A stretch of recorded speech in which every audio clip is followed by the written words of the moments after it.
Ok, salut à tous, bienvenue dans le Spectrum, l'espion dans la maison, épisode 7, les adaptations de Stephen King au cinéma. Le Spectrum, la reine du podcast. Raconte pas ta vie, raconte-nous des films. Ok, donc pour cette septième épisode déjà, septième édition, on va s'attaquer à du très lourd. L'adaptation de romans ou nouvelles donc du maître de l'horreur Stephen King. Et Stephen, on dit plus Stephen. Stephen King sur grand écran, pas les téléfilms en l'occurrence. Et donc on va revisiter donc 7 films. Et pas des moindres. J'ai fait l'impasse sur certains classiques, mais j'ai quand même gardé 2-3 chefs-d'œuvre au chaud. J'ai aussi des gens bien hoches. Je vais commencer par mon poteau, Seb. Seb, comment tu vas ? Salut tout le monde. Ça va, tu le sens bien ? Ah, écoute... Tu nous as manqué, là, ça fait un petit moment. Ouais, Covid, tu sais, faut rester chez soi. Ouais, j'ai cru que tu l'avais eu, ok. T'étais en mode isolement. Enfin, je sais pas si je l'ai eu, mais isolement. En tout cas, j'ai rien senti. Et alors là, on a un invité de choix, un invité d'honneur. Vous savez que tous nos invités sont des coups de cœur, mais là, c'est un vrai coup de cœur XXL. Il est parmi nous. Il pleuvait là maintenant, il y a un brin de soleil, pourtant il vient pas du sud. Chroniqueur, youtubeur, podcasteur, il est sur tous les fronts. Un guerrier Maasai, un seigneur de guerre, voilà, il est là, il nous a ramené des petits cadeaux, donc il faut bien que je l'encense un peu. Donc on est super content d'accueillir le représentant, l'heure magique, Parlons Péloche, Fouad. Comment vas-tu ? Salut Jamel, ça va super, merci. Salut Seb. Salut. Merci de votre accueil les gars, ça fait plaisir. Ça fait chaud au cœur. Plaisir partagé. J'ai écouté tous tes shows, tous tes numéros, sans exception. Et je les réécoute même des fois. C'est long, hein ? Et là, me retrouver derrière le micro, ça me fait des petits gazouillis dans le ventre. C'est un véritable honneur. Merci en tout cas. Merci à toi. Comme je disais, un très gros morceau, puisque là, on va s'attaquer à Stephen King, donc le maître de l'horreur. Comment tu dis Stephen. Apparemment, il faut Donc dire c'est Stephen. comme c'est Moi, j'ai en toujours VO. dit Stephen. Romancier à succès d'épouvante, mais pas que. Né en 1947 dans le Maine, donc c'est vraiment au nord des États-Unis, proche du Canada. Il y a pas mal de descendants de Français, et d'ailleurs ça se ressentira dans ses œuvres, notamment dans les noms des protagonistes. Donc c'est clairement un auteur qui fait partie du patrimoine littéraire d'horreur mondial, et notamment donc littéraire et cinématographique via donc les adaptations. Quelles sont ses caractéristiques ? Donc surtout, on va pas trop s'étendre là-dessus, mais au moins en guise d'introduction, on peut parler de son appétence en fait à dresser une galerie de personnages assez dense, mais surtout d'une Amérique des années 50, 60 et souvent justement l'Amérique profonde. Au niveau de ses influences, forcément, on a du Lovecraft, on a du Edgar Allan Poe, et on a aussi les fameux IC Comics que voilà, moi j'affectionne énormément, ces histoires à sketch. Donc on va en parler, bien sûr, on aura l'occasion d'en parler un peu plus dans le cadre de l'émission. La première question, quel est votre premier contact avec l'univers du King, de Stephen King ? Donc quelle est votre porte d'entrée avec son imaginaire ? Stephen King... c'était à l'internat en fait. Je commençais un petit peu à bouquiner. Je suis pas quelqu'un qui lit beaucoup de livres, mais Stephen King, j'ai commencé à le lire parce qu'on m'en avait beaucoup parlé. D'accord. Et le soir à l'internat, tu sais, quand toutes les lumières sont éteintes, en fait, moi je lisais sous les draps Toi aussi, t'as du fait lit comme ça, l'internat. et je me lisais je crois que le premier livre que j'ai, c'est Christine. Ça m'a foutu une peur dingue. Parce que il arrivait à me faire peur en lisant son bouquin comme ça et en décrivant un petit peu l'atmosphère latente tu sens qu'il allait se passer un truc mais tu sais pas quand et tu sais pas comment. Et en fait, j'ai ressenti les mêmes sensations que quand je regardais un film alors que je lisais un bouquin. Et ça, j'ai trouvé ça très fort. Dans le sens où ça m'a fait continuer à lire ses livres. J'ai lu Cimetière aussi. T'avais quel âge là quand t'as découvert le 15-16 ans. le bouquin ? Ouais, 15-16 ans. Et après, j'ai vu qu'il y avait des adaptations de Stephen King. Alors, je m'en suis pas rendu compte tout de suite. Je regardais... des fois, je suis tombé... Par exemple, Stand By Me, je savais même pas que c'était Stephen King et que c'était un livre à la base, quoi. Et j'étais même bluffé, d'ailleurs. On en reparlera quand on parlera de ce film. Peut-être qu'il est pas dans la liste. Je spoil salement là déjà. Attention, ça va spoiler salement. C'est pas grave, tu comprends au montage. Ok, tu comprends le nom, tu feras un bip et puis voilà. Ok. Moi, Stephen King, je l'ai découvert par la télé, par le téléfilm Ça, en 2 parties, avec Tim Curry. Et moi, c'est pas par le livre que j'ai découvert King, c'est par cette adaptation qui m'a vraiment traumatisé, je pense qu'elle a traumatisé toute une génération. Le Ça de 1990, je crois, le téléfilm NBC. En 2 parties, m'a vraiment marqué. On regarde plus les clowns de la même manière maintenant. Déjà, tu regardes plus les clowns. Alors, je l'ai revu il y a pas longtemps. Ça a très mal vieilli, donc effectivement, ça n'a plus le même effet. Mais il a gardé ce charme-là. La première fois que j'ai entendu Stephen King, et donc Stephen King, etc. quoi. Ensuite, ça a été l'adaptation de Shining par Kubrick. Donc moi, c'est par les films et les téléfilms en fait. Et c'est là que j'ai entendu une autre fois le nom de Stephen King. Donc je me suis dit putain, ce mec-là, il doit être il doit être costaud, capé, quand quoi. même. Il doit être costaud. Du coup, j'ai embrayé, j'ai lu le bouquin. J'ai lu le bouquin Shining. Ouais. J'ai lu ça aussi, du coup, dans la foulée. Ouais. D'abord les adaptations et ensuite les livres.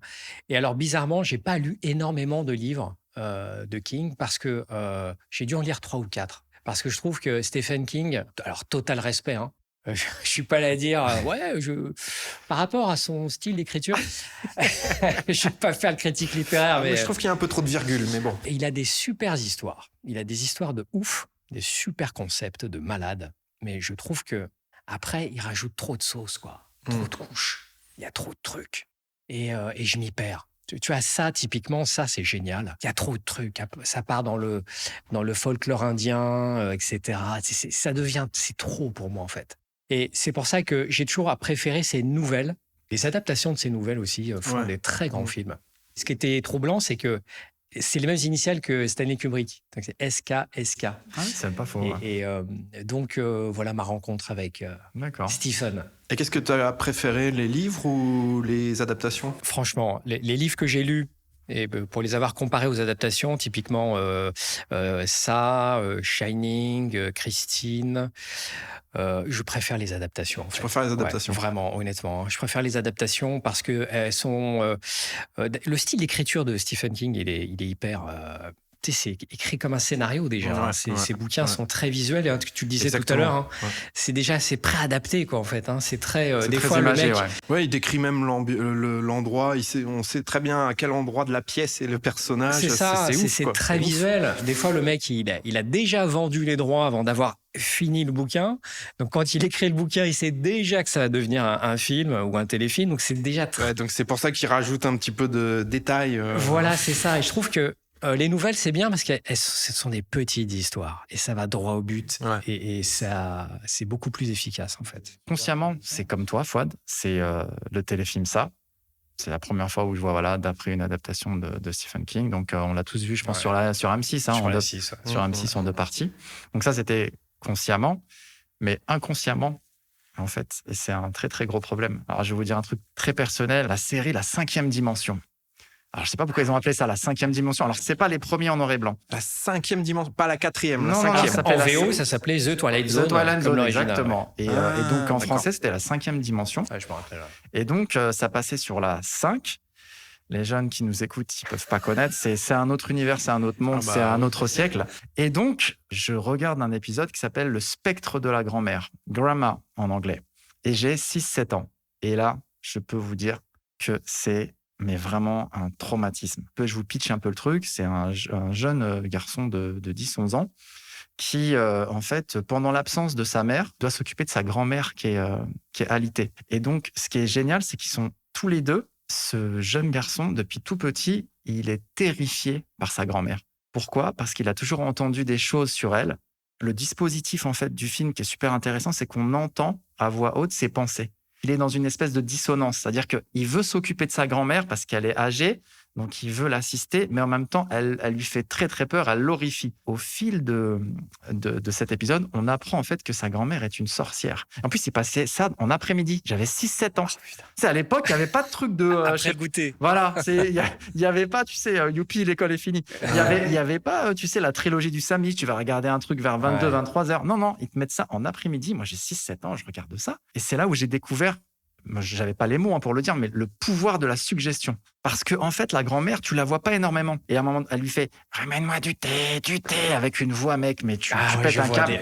Mais c'est flippant. Et donc, il arrive dans la chambre avec du thé et tu vois juste une main main ridée avec des ongles, le truc, mais c'est vraiment flippant. En plus, à l'époque, il n'y avait pas de CGI, c'était vraiment tout était, j'allais dire, organique, quoi, tu vois. Et là, il voit juste une main, il fait tomber le thé, il est en panique, mais c'est un truc de fou. Et à un moment donné, il creuse un espèce de, une latte du sol. Et là, tu as une lumière rouge qui apparaît avec de la fumée et t'entends des cris, des voix, en fait, de gens qui souffrent. Et là, tu dis, mais c'est l'enfer. Mais mec, c'est un truc de ouf. Hein. Il tombe sur un grimoire et en fait, c'est des livres de sorcières.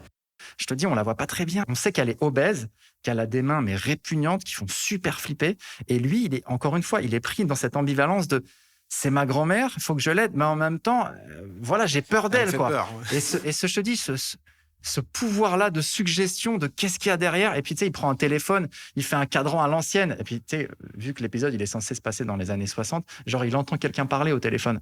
Je sais pas, c'est des technologies à l'époque, en fait. C'est genre, t'entends la conversation de l'autre et la personne doit raccrocher pour que toi, tu puisses appeler. C'est un délire. Hein. Et je vous raconte pas la fin, mais mec, la fin, il y a un twist, hein, forcément, parce que c'est ça qui est intéressant dans les nouvelles, dans les films un peu à sketch comme ça, c'est qu'il y a un twist, surtout dans la 4e dimension. C'était une nouvelle donc, de Stephen King.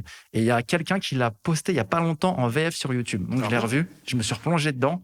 Forcément, ça a un peu vieilli, mais à partir de 9-10 ans, je regardais des films d'horreur, je regardais les bad tests, je regardais les trucs de Jackson, ça se découpait, enfin, tu vois, mais c'était jubilatoire, c'était burlesque, tu vois, c'était cartoonesque.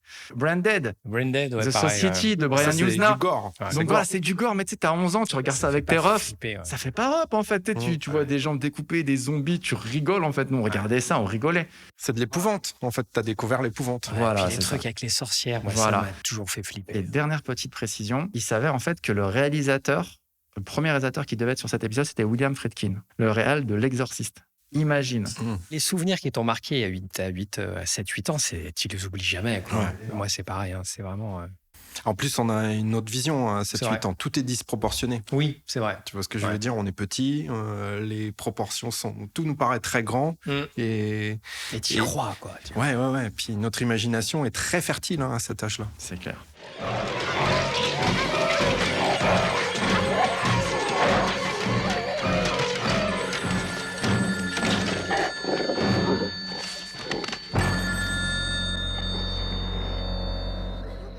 Ok. Donc c'était assez expérimental, hein, pour ceux qui n'ont jamais vu le film. Cujo, donc sorti en 1983, réalisé par Lewis Sting. Cujo, qu'est-ce que c'est? C'est donc un chien, un Saint-Bernard, qui est mordu par une chauve-souris. Il y a un côté un peu poltergeist, hein, je ne sais pas si... surtout dans la première partie donc, du film. On retrouve la figure de l'épouse infidèle. J'en reparlerai tout à l'heure. Vous allez voir que c'est une figure assez récurrente dans l'univers de Stephen King. Il y a pas mal de références dans ce film. On peut retrouver des inspirations, par exemple les oiseaux d'Hitchcock. La prestation du chien, elle est excellente. Hein, vraiment, c'est... effrayant. Il y en a eu 4, je crois. Un dresseur spécialisé. 4 Saint-Bernard. Ouais. 4 et puis une marionnette aussi. Une marionnette. Un plan rapproché. Voilà. Animatronique. C'est ouf. Hein. Mais d'ailleurs, c'est ça que je me posais comme question quand on le voit ensanglanté, là, tout sale, le chien avec des traces de vieux sang, de terre et tout. Est-ce que c'est le vrai chien maquillé ou est-ce que c'est Alors, les plans la marionnette très rapprochés, c'est la marionnette. C'est bien fait. Hein. Et il y a même un cascadeur dans un déguisement de Saint-Bernard. Ouais, c'est énorme. Quand il doit sauter sur un personnage. Ils ont mélangé. Il manque plus que les images de synthèse, si tu veux, mais il y avait vraiment toutes les technologies, quoi. Mais à l'époque, c'était pas mal, hein, quand même. C'est assez effrayant, quand même, quand tu regardes les scènes. Apparemment, chaque chien avait une compétence en fait particulière. Il y en a que c'était pour avancer, l'autre c'était pour aboyer. C'est un peu la version dark du Saint-Bernard de Beethoven. C'est un autre délire. Alors d'ailleurs, c'est le même dresseur. C'est le dresseur qui a bossé sur Cujo, a bossé sur Beethoven, un peu pour se faire pardonner d'avoir donné une mauvaise image de Saint-Bernard. Parce que c'est superstigieux, un Saint-Bernard. C'est un peu pâteau, ça bouge pas trop. Dans l'imaginaire, c'est super tigeant, un Saint-Bernard. Ils l'ont diabolisé salement. Hein. Et ils l'ont diabolisé. Le dresseur voulait des Doberman à la base. Parce qu'un Doberman, bon, déjà, il a la gueule de l'emploi. C'est clair. C'est clair.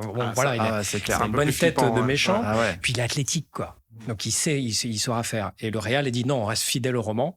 Et on prend un Saint-Bernard. Saint-Bernard, en fait, tout ce qu'il fait là dans le film, c'est là où le film est un exploit, c'est qu'ils ont fait faire des trucs à un chien qui est pas fait pour ça en fait. Tout à fait. Saint-Bernard, c'est pas fait pour les cascades, c'est pas fait pour grogner, sauter. C'est des chiens qui sont très gros, ils sont sujets aux problèmes cardiaques, tu vois. Ouais, Donc, très imposant, dès ouais. qu'ils font trop de sport, c'est pas bon. Enfin, vraiment, le film à ce niveau-là, On ça voit marche. très bien ce qui se passe, quoi. On voit Ouais, très bien c'est les un actions. Il y a film plusieurs d'action. plans en plus. Non, Ouais. c'est du bon boulot. Surtout qu'il n'y a pas d'image de synthèse à l'époque. Il y Et avait ouais, pas de- c'est tout. C'était pas de la 3D, quoi. Qu'est-ce que vous avez pensé concrètement de ce film, Fouad? Moi, je l'aime beaucoup. Je l'aime beaucoup. Je l'ai découvert assez tardivement. Je l'ai vu, je crois qu'il y a peut-être moins de 10 ans. Il y a peut-être 7-8 ans la première fois que je l'ai vu. Et je l'ai acheté en Blu-ray. Il est sorti en Blu-ray là, il y a quelques années. D'accord. J'aime beaucoup ce film. Je trouve qu'il a plutôt bien vieilli. Ce qui fait son charme, c'est comme vous le disiez, hein, c'est tout est devant la caméra, mon ami. Tu vois, il y a pas d'image de synthèse, de maquette. Quand tu vois un chien faire un truc, c'est le chien qui fait le truc, avec des heures de dressage derrière. Enfin, j'imagine le cauchemar. Et ça, c'est payant, quoi. Ça paye tout de suite. Et ça, c'est un film qui vieillira jamais, quoi. La dichotomie entre la gentillesse du chien et le fait qu'il a la rage, quoi, littéralement, ça crée un trouble. Une dissonance. c'est Une ça. dissonance, voilà, c'est le mot que je cherchais. Ça crée une dissonance de voir un chien super tigeant devenir une bête à tuer, quoi. L'autre chose qui m'a marqué aussi, c'est la facture du film, en fait. Parce que les chiens, c'est compliqué à filmer, quoi. Ouais. Tu vois, les chiens, ils sont pas faits pour être acteurs, quoi, hein. Même si on peut très bien les dresser, etc. Et surtout, à filmer, il y a quand même des scènes gratinées d'attaque. Il y a un gamin qui est enfermé dans une voiture en huis clos. C'est assez, parfois, c'est oppressant. aussi oppressant et claustrophobique. Bien sûr. Je voulais remarquer le chef-op du film qui est Yann Debon, qui est le chef-op hollandais de Verhoeven, qui a bossé ensuite sur Die Hard, À la poursuite d'Octobre Rouge, enfin qui a fait des super films. C'est lui c'est le réalisateur de Speed 2 malheureusement, mais il a fait Twister, il a eu une petite carrière de réalisateur. Bonne liste de bons films, là. Qui est venu à Hollywood et qui a bossé sur les meilleurs films de McTiernan, par exemple. C'est un filmeur hors pair. Mais il y a un plan exceptionnel, hein, à un moment donné dans le film. Hein. Le T'as vu 180 degrés à l'intérieur de la tu voiture. vois, ouais. À l'époque, c'est inédit. J'allais en parler, justement. C'est un truc de ouf. T'as vu ça? Ah ouais. Et il a trouvé des solutions. En fait, c'est l'ancêtre de la caméra paluche, en fait. Il a fait un trou dans le toit. Parce que l'espace est petit, on est d'accord. Bah Dans ouais, une voiture, tu peux pas prendre une grosse caméra et puis c'est faire impossible. un tour complet. Et c'est vrai que moi, en voyant, je me dis, mais comment il a fait ce plan? Un 360 dans une Honda Civic. Tu vois, c'est pas possible. Et en fait, la caméra vient du dessus et il a un dispositif qui lui permet de tourner la caméra, quoi. Et je trouve que Yann Debon, voilà, est un apport magistral dans le film parce qu'il a trouvé des dispositifs qui n'existaient pas et qui permettaient de filmer. Donc vraiment, je trouve que techniquement, c'est un film qui tient très bien la route. Et j'adore les acteurs parce que Dee Wallace, l'actrice, c'est la maman des années 80, c'est la maman de E.T. Et la voir là dans un film où elle se fait attaquer, elle donne beaucoup de véracité au personnage. Et puis il y a le petit garçon de Madame est servie. Madame est servie. Tu vois. En VF, mieux vaut pas le regarder parce que. Enfin, il vaut mieux que tu restes sur la VO parce que franchement, la VF du Ça du passe gamin. pas. Ah ouais, non, c'est très compliqué. Ouais, je l'ai Ça peut revu, te sortir du film, hein, vraiment. Bah, écoute, je l'ai revu il y a pas très longtemps, il y a avant-hier. Une petite réticence, je me suis dit, bon, c'est un film des années 80. Est-ce que je vais tenir jusqu'au bout? Est-ce qu'il a pas mal vieilli, tout ça? Et en fait, non. Et il y a une scène qui m'a quand même vraiment bien marqué et que j'ai trouvé insupportable. Vraiment insupportable, c'est quand le chien attaque la mère dans la voiture et t'as l'enfant qui gueule derrière, mais qui crie mais tout le temps, tout le temps, à chaque attaque et tout. Et c'est insupportable. En fait, il y a une tension énorme. Est-ce que tu te préoccupes plus en tant que spectateur de ce qui va se passer à la maman qui se fait bouffer par le chien, littéralement, ou est-ce que c'est plutôt l'enfant, est-ce qu'il va le manger ou pas? Et là, c'était vraiment insoutenable. Danny Pintoro, je crois qu'il s'appelle le gamin, il avait vraiment peur. Parce qu'il était gamin, il avait 5 ans, le mec. Hein. Il avait 5 ans à 5 ans. T'as du mal, des fois, à différencier le réel.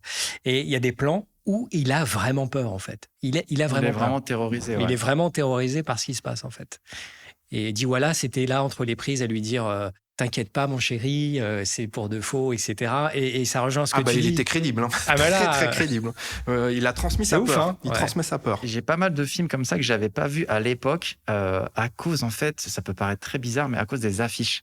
Il y avait plein de films dont les affiches, en fait, ne m'inspiraient pas, ou faisaient très cheap. Et en gros, je me disais, le film doit être naze. Pour moi, le plus grand exemple de ça, c'est The Thing. Pour moi, c'est un chef-d'œuvre. Pour moi, c'est le meilleur Carpenter. Et en fait, je l'ai découvert, mais bien longtemps après.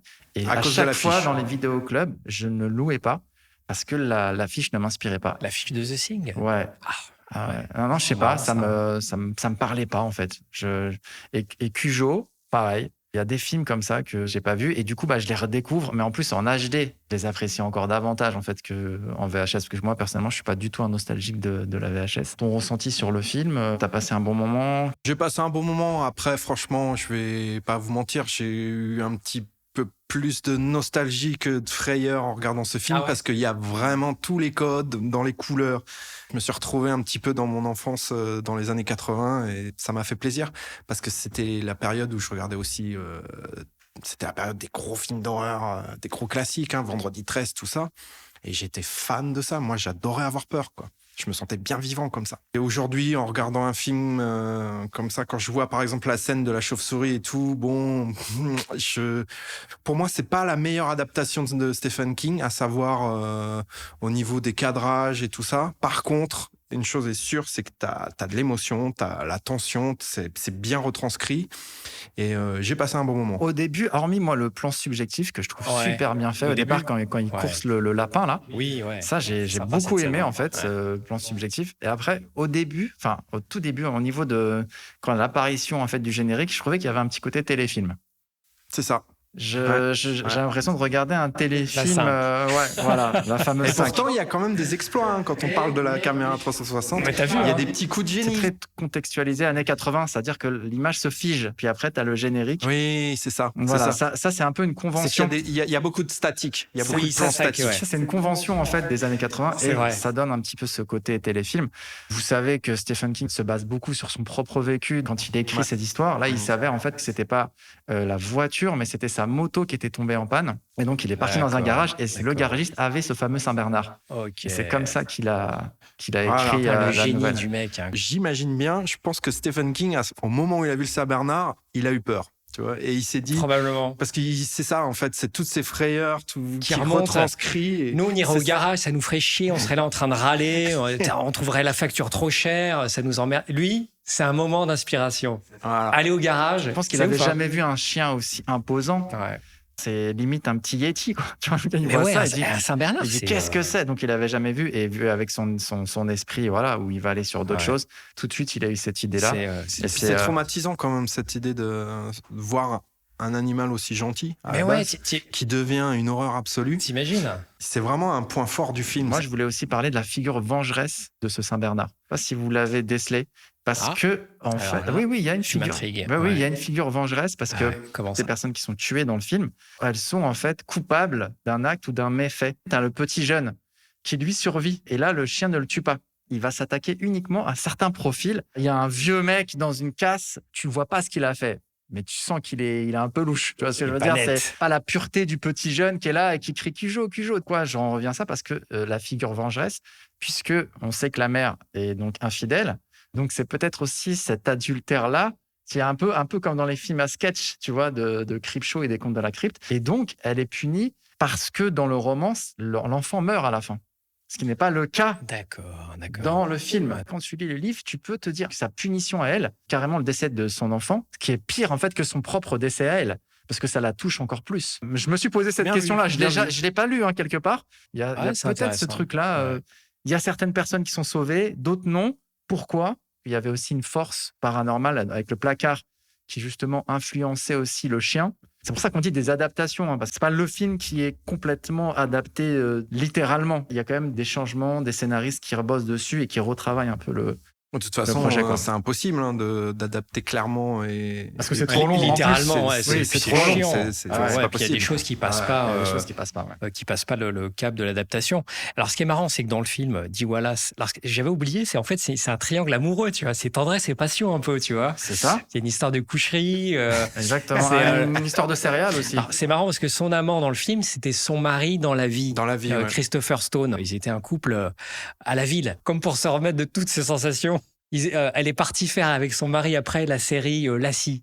Ah oui, Vous vous rappelez de l'acide dans les oui, années oui, 80? ça me dit quelque chose. Ouais. Voilà. Ouais, Donc là, c'était aussi avec des chiens, non? C'est un C'était chien, avec un c'est un chien, chien, ouais, un un colleré. chien. Je Je sais plus comment ils s'appellent ces chiens. Ouais, je crois que c'est un colleré. Ça s'appelle je sais colleré, je plus, crois. ça Long ressemble à une poil, espèce de un renard, long ouais, long museau. Ah, si, si. Super tigeant le chien. Donc Ouais, là, ouais, pour le très, très coup, gentil, ces c'est un chiens. chien plus sympa, plus positif. Ah, ouais.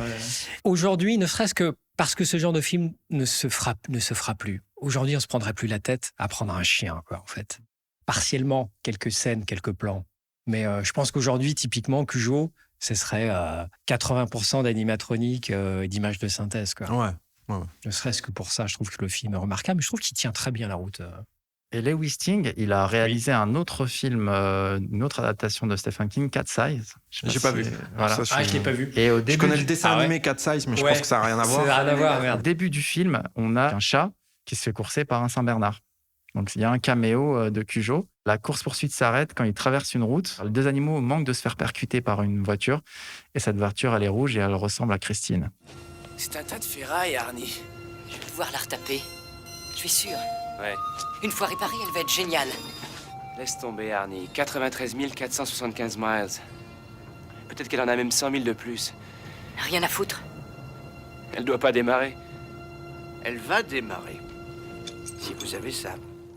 Là, c'est vraiment un très très gros morceau. On va s'attaquer donc à Christine, donc sortie en 1983, réalisée par un autre maître de l'horreur. Là, c'est le featuring absolu, John Carpenter. Pour resituer un petit peu le contexte, notre ami John Carpenter, il sort d'un échec cuisant avec The Thing. Ça fait un flop Ça a pas marché commercial. au Ça n'a lancement. pas marché du Ouais, tout. ça a craché sa carrière. Incroyable, quand on sait après le statut aujourd'hui du film, à quel point il a été réhabilité. Donc il accepte Christine comme film de commande. Le livre, Le livre n'était pas sorti encore. que l'adaptation était déjà prévue. Que dire de ce film ? Encore une fois, l'extrait n'est pas anodin. On arrive tout de suite à cette forme d'enchantement. Il y a un coup de cœur immédiat pour le protagoniste Arnie. Je vais vous demander après votre ressenti, mais déjà en termes techniques, il y a une très très grande utilisation des courtes focales. Ça rappelle beaucoup Halloween, beaucoup aussi de plans en steadicam. On se retrouve aussi avec l'utilisation d'objectifs anamorphiques. Cette très très belle lumière des phares, une lumière horizontale. Avec l'allumage des phares, ça c'est dû en fait aux optiques anamorphiques, puisque je crois qu'à cette époque on n'avait jamais vu ça, quoi. Une relation entre une voiture, Christine, donc un bolide, et un jeune adolescent. Le profil, c'est un peu le souffre-douleur. Ça aussi, ça va revenir très souvent chez Stephen King. Le souffre-douleur, le loser. Timide, renfermé. Qui va avoir une trajectoire émotionnelle comme ça, qui va rencontrer une véritable transformation. Pas du tout populaire et Voilà. puis transformé Exactement, avec la ouais. voiture. La passion de ses propriétaires est un peu le carburant de Christine. Waouh. Ouais, C'est beau. Waouh. C'est écrit. Attention, Ah ouais, non, J'achète. il y a de la poésie, en plus. Non, mais c'est. Et souvent, malheureusement, on peut dire qu'on sort une relation toxique à l'image du carburant, quoi. Oh là là C'est là vrai. là, oh là là là là là. À l'image du dioxyde de carbone. On est tous un peu charmés par ce film, à l'image de Arnie pour Christine. Pas autant, mais quand même. Qu'as-tu pensé, toi, Fouad, de cette emprise ? Christine, c'est l'un de mes meilleurs Carpenter, déjà. C'est franchement... Alors, bizarrement, c'est un film, c'est un Carpenter qui est oublié, en fait. Tout le monde parle de The Thing, tout le monde parle du Prince des Ténèbres. Et Christine, bizarrement, on n'en parle pas trop. Alors, c'était une commande, certes, mais quelle commande, hein. Moi, c'est un film qui n'a jamais baissé. Je suis toujours aussi fasciné par Christine. Je l'ai vu, là, il y a peut-être une trentaine d'années que j'ai découvert ce film. Et je le revois toujours avec plaisir. Et à chaque Pour fois, le coup, je trouve qu'il n'a pas vieilli. il n'a pas vieilli. Au niveau de l'image, la Pas qualité d'un des gramme. couleurs et Tu tout, le c'est sors incroyable. demain matin. Tu dis qu'il vient d'être tourné, tu peux le sortir, il n'y a pas de problème. Mais t'as raison, Jamel, c'est peut-être l'utilisation des Et oui, qui sont très actuelles encore le aujourd'hui. travail sur la photo, le cachet donne au film un côté totalement intemporel. Et de mémoire, dans le livre que j'ai lu il y a très très longtemps, en fait, c'était pas du tout ça. C'est-à-dire que, donc, pareil, le film trahit le livre, mais d'une bonne manière. C'est-à-dire que dans le livre, la voiture est possédée par son ancien propriétaire. C'est ça. Voilà. Et le propriétaire même, il apparaît des fois dans... Alors que là, non, c'est une entité maléfique On n'en sait pas plus. Les vitres sont fumées, il n'y a personne à l'intérieur. Et ça, je trouve que ça donne une puissance encore de ouf, encore plus. Ça a plus d'impact. Ouais. Plus d'impact à Christine. Et j'adore comment il a filmé. Tu parlais de coup de foudre. C'est une histoire d'amour. Hein. C'est très sensuel. Beaucoup de sensualité qui se dégage du film. Et la voiture est filmée comme une belle femme, hein, souvent. Hein. Elle est, c'est vrai. Elle est aguichante, elle est attirante, elle est séduisante. Ouais. Et alors, ce qui est intéressant, c'est que Elle est jalouse. Enfin, elle est jalouse. Elle a en fait des émotions C'est humaines. vrai. Elle a des émotions humaines. Et ce qui est intéressant, c'est qu'à chaque fois, il y a des tubes des années 50 qui sortent de l'autoradio. Et c'est dommage que. C'est des messages, même. Et à c'est chaque dommage fois, que les c'est des paroles ne messages. soient pas sous-titrées. Oui, exactement. Parce que les chansons, en fait, ce sont les dialogues. Si, sur le Blu-ray ou je sais plus quoi, Ouais. il y a la version sous-titre des chansons. D'accord. Et c'est très, très important. T'as raison de Et le les souligner. paroles des chansons sont essentielles à comprendre. Oui, parce pour- que c'est comme ça que Christine communique Exactement. avec le conducteur. Exactement, parce que les paroles des gens sont les dialogues de Christine, en fait. Voilà, Et, c'est ça. chaque fois, les chansons sont C'est- très bien choisies, à point. Parce que C'est flippant, hein, d'ailleurs. c'est effrayant, hein. C'est hyper flippant. Et puis, il y a des scènes où elle tente de tuer Alexandra Paul, qui est la copine du moment. Cette scène est... Avec la lumière, en fait. Ah qui oui, apparaît, ouais. lumière blanchâtre. C'est pas grand-chose, hein. Ah ouais. C'est de la lumière, c'est Mm. c'est pas grand-chose en termes d'effets. Mais C'est vrai, mais ça est rajouté avec Tu les vois petites musiques, les petits sons synthés Eh de oui. Carpenter, les ping. Alors, C'est Oui. une osmose, hein, bien Ça sûr. te met tout de suite dans une ambiance. t'es dans l'ambiance. Et alors, je vais faire un aveu, là. Je vais faire un aveu. Oula. Attendez, je vais mélanger. Non, un moi, peu. ce qui m'a. Je vais mélanger. Il y a une Attends, scène attends. qui m'a vraiment bluffé, je vous le raconterai. Mais... C'est-à-dire que pendant longtemps, la musique de Carpenter, j'avais du mal. D'accord. Parce que moi, j'étais biberonné à John Williams, à James Horner. Il faut que ça balance, quoi. Les violons, des cordes, des cuivres. Pour moi, c'était ça, la musique de film. Très riche, quoi. Très C'est riche. orchestré, quoi. Très Ouais, bien de orchestré. l'orchestration, faut que ça balance, faut que ça crache. Pendant longtemps, moi, la musique de Carpenter, pour moi, Ah bah là, c'était du bon tant pis, quoi, tu vois. T'as dû être surpris, oui. Je dis, mais c'est du foutage de gueule.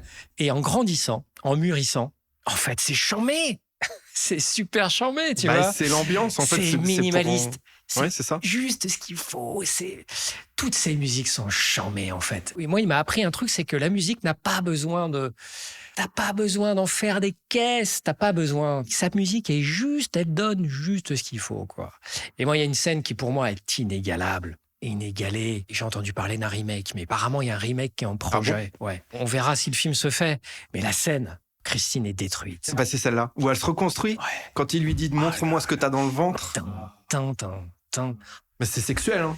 Mais oui, c'est d'ailleurs, c'est une musique. C'est une De c'est une striptease scène un peu, sexuelle. ouais. Il y a une musique de striptease avec Voilà. le saxo, tu Ouais. vois, c'est très Bah, sexuel. à l'image d'un striptease, elle Exact. se reconstruit. Elle monte ses Avec, atours. et puis, tu vois la peinture qui devient hyper brillante. T'as vu ça, ouais. Très Avec les shiny. phares qui s'allument au moment où il dit montre-moi ce que tu sais faire. Et Ah, cette mais scène, c'est- pendant très longtemps, c'est du lourd. et c'est dommage parce que moi j'aurais rêvé ne jamais savoir comment ils l'ont fait. Alors bien évidemment avec les bonus de Blu-ray, des DVD, maintenant tu sais comment ils ont fait, mais c'est une scène, elle me fascine toujours, hein, ça n'empêche, mais longtemps je me dis mais comment ils ont fait? Cette scène, elle marche encore aujourd'hui et c'est que du trucage optique, hein. C'est du tournage à l'envers. C'est incroyable. C'est du Bien bricolage. fait. La scène est tournée en reverse, en fait. Ouais, voilà, Elle c'est- est tournée à l'envers. tout Ouais, mais simplement. d'accord, mais tu vois pas les coups de marteau. Comment ils font pour. Ils ont utilisé des câbles, apparemment, pour mettre C'est la les câbles. pression. Ouais, ouais. Le résultat est incroyable. hein. Le résultat est incroyable. C'est Ça marche, stylé. ça marche C'est toujours. 83 quoi, tu le vois. film, hein, quand même. hein. 83. Je sais plus comment s'ouvre le livre, mais il s'ouvre pas comme le film. L'ouverture du film rend hommage à Hitchcock parce qu'il y a une scène d'Hitchcock qui nourrit tous les fantasmes. La mort aux trousses. Il a coupé une scène, enfin, il a tourné une scène qu'il a jamais mise dans le montage final, qui est une scène qui se passait dans une usine automobile. C'était un meurtre. On trouve un cadavre dans une voiture à la sortie de la chaîne de montage. Et il n'a jamais réussi à insérer cette scène dans le film parce que ça fitait pas quoi avec le film. Et cette scène n'a eu de cesse de nourrir des fantasmes parce qu'on n'avait jamais vu ça au cinéma. Et Carpenter rend hommage à Hitchcock en ouvrant son film sur la découverte d'un cadavre dans une voiture qui sort de... Oui, de- mais oui, Et ça y est, ça- ça me revient. Spielberg fera aussi un hommage dans Minority Report avec cette scène dans l'usine de voitures. Pour terminer, je ne vais pas monopoliser la parole, mais c'est le 2001 des films de voitures hantées, quoi. Tu vois, c'est un chef-d'œuvre. quoi. On parlait tout à l'heure du nombre de Saint-Bernard. Là, il y a eu 17, hein, quand même. 17 Wow. modèles 17 de De voitures. voitures. Plymouth Wow. Fury Année 58. Et est-ce que vous savez que ça a failli être Kevin Bacon qui devait jouer le rôle du pote, en fait, de Denis. Ah, mais il avait le profil. Hein. Et son pote qui est devenu réal. Qui est un super bon réalisateur. John Stockwell. Hein. John Stockwell. Et moi, Ouais, j'apprécie vraiment pas beaucoup mal. son travail sur un film qui n'est pas très connu, mais bon, ça, c'est Crazy Beautiful avec Kirsten Dunst, parce que moi, Kirsten Dunst, je la surkiffe. Et c'est un film qui n'est pas très connu. Il a fait aussi Beaucoup le de film films. avec Jessica Alba et Oui. Crush, je crois, un truc comme Crush, ça. Ouais, avec voilà. Kate Bosworth. Et je trouve qu'il est super bon dans le film. Oui, J'aime il est très beaucoup bien. son hein. rôle, sa prestation. Ouais. Au début du film, à un moment, tu le suis lui. Habituellement, les souffres-douleurs, ils sont seuls. Tu vois, quand il y a l'agression au départ, il vient l'aider, qui met une droite à l'agresseur. D'ailleurs, l'agresseur, il est plus âgé que le proviseur. C'est abusé, le mec. Non, mais à cette Ça, époque-là, c'est pas un lycéen, le mec. J'avais Lorenzo Lamas. C'est Lorenzo Lamas. En plus, il est vraiment, c'est une masse. Il est balèze, tu vois. C'est abusé. C'est des choses où moi, j'ai des bémols, en fait. J'ai quelques bémols sur ce film. Bon, ça, c'est un bémol un peu marrant. Mais il y a autre chose. J'ai pas compris dans le film le rapprochement entre Lee et Arnie. À un moment donné, tu vois Denis qui fait du foot américain, il les voit, ils s'embrassent au loin, comprend pas ce rapprochement. Je vois pas en fait ce qui aurait pu séduire Lee chez Arnie et comment de ce côté-là vraiment gauche, de ce côté un peu maladroit, et voilà les lunettes, la coupe de cheveux un peu ridicule et tout ça. T'as mal vu un truc là, c'est que quand Arnie se tape sa copine là, il est déjà transformé. Il est déjà transformé, mais Il a changé de coupe de cheveux. Oui, mais mais la transformation pour le cinéma a été physique, mais même mentalement. Mais moi, je trouve que c'est trop elle a brutal. changé. Le changement de Arnie est trop brutal. En fait. Bah, Et moi, je je trouve comprends ça- pas. Et je comprends pas qu'est-ce que cette meuf lui. Mais c'est là que Il trouve, en fait. C'est Ouais, ça ouais, que tu vois. vraiment. Et Ouais, je trouve que je c'est vois. dommage Je qu'on vois n'ait ce que pas tu eu veux dire. ce moment de séduction, de comprendre comment. Comment En il a fait, on a une séduit. ellipse qui est, Ouais. pour moi, qui est pas expliquée et qui est trop grande. J'ai interprété ça plutôt comme une passion. Pour moi, ce film, il y a aussi quelque chose qui est traité, c'est les relations passionnelles. C'est pas vraiment de l'amour, mais c'est un truc vraiment intense et très très rapide. C'est-à-dire que la passion vient tout de suite. Et c'est ça que j'ai trouvé intéressant dans ce film, surtout dans la métamorphose du personnage qui est d'un naturel timide, réservé, plutôt renfermé et un peu solitaire, on va le dire. Il a qu'un ami, quoi. Dans le film, en tout cas, il en a qu'un, quoi. À partir du moment où il rencontre Christine, c'est comme si il y avait quelque chose qui lui manquait, qui vient le compléter et qui vient du coup lui donner toute l'assurance dont il n'avait pas à l'époque. Parce que aussi dans ce film, on voit bien qu'il y a un problème avec ses parents aussi. Son père, D'ailleurs, ils sont pas très fans. Elle est hein. choquante. Moi, la scène qui me fait ce mec, c'est un bâtard. C'est quand il tabasse il tape son père. à un moment donné. tu allais dire ça quand il Ouais. prend par la Ouais, gorge. Là. ouais. Ah Ça, c'est choquant, ça aussi. Là, j'ai quitté le personnage. Ah J'ai ouais. dit enfoiré. Je suis plus Ouais. avec lui. Elle est dure cette scène. Ouais, ouais, Elle est c'est vraiment choquante.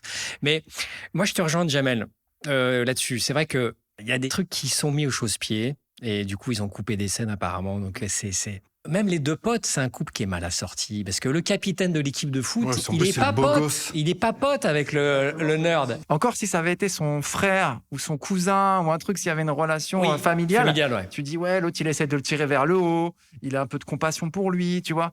Mais là, c'est des potes, tu vois pas trop ce qu'ils ont en commun. J'ai déjà vu, moi, des filles, des Ouais. groupes de filles. Parmi le groupe, il y en a une, c'est la méga bonne de la bande.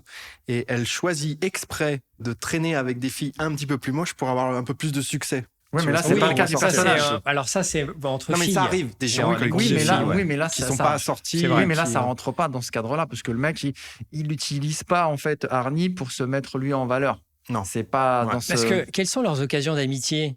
Ils font pas de sport ensemble. Hmm. En plus, il est super sympa. Il vient le chercher tous les matins. Ouais, exactement. C'est vrai. Tu vois, donc en fait, et ça, je suis d'accord, ça ne fait pas sens. Mais par rapport à la fille, Alexandra Paul, Ouais, Lee. moi, en fait, je me suis dit, il l'a envoûtée, en fait. Christine lui a donné, comme tu disais tout à l'heure, Seb, Arnie a un espèce de super pouvoir depuis qu'il est avec Christine. Et il a Il a une espèce de charisme, tu veux un dire charisme une, supplémentaire qui lui d'accord. donne un charme vénéneux. une attraction. Une attraction vénéneuse. Il porte de plus en plus de rouge. Ouais, à ce t'as vu, moment-là. hein. Et Ouais. donc, en plus, il est filmé de manière à ce qu'au niveau de l'éclairage, tu le vois souvent, il y a du noir derrière, tu vois, c'est dans la nuit et tout. Il y a de plus C'est en vrai. plus de scènes de nuit. Et tu le vois en rouge, c'est là que visuellement, tu le sens possédé, quoi. Et, puisqu'il devient raccord avec, avec ouais, Christine. ouais. Oui, parce qu'elle le possède, Elle le même possède, ouais, c'est vrai. physiquement. L'emprise, elle devient totale. Je voudrais juste terminer sur vraiment un point fort. Enfin voilà, moi, c'est quelque chose que j'ai beaucoup apprécié et j'en parle assez souvent dans les épisodes. La prestation des comédiens de doublage en français, je la trouve excellentissime. Arnie, je trouve que sa voix, elle est vraiment prenante, incroyable comment elle habite le personnage. Quand il commence à être imprégné de Christine, il a dans sa voix elle devient plus stridente. Ouais. Il y a même une scène où, je ne sais pas si vous vous souvenez, il est avec Denis, il commence à péter un câble et pendant environ 20 secondes, il ne cligne pas des yeux. C'est pas humain, donc c'est flippant. Cette prestation-là, elle est sublimée par les comédiens de doublage de l'époque que je trouve vraiment excellent. Donc je tenais à leur rendre un petit hommage. On passe au prochain. Du calme, madame. Et je voudrais vous remercier de m'avoir pris. Donnez-moi ça.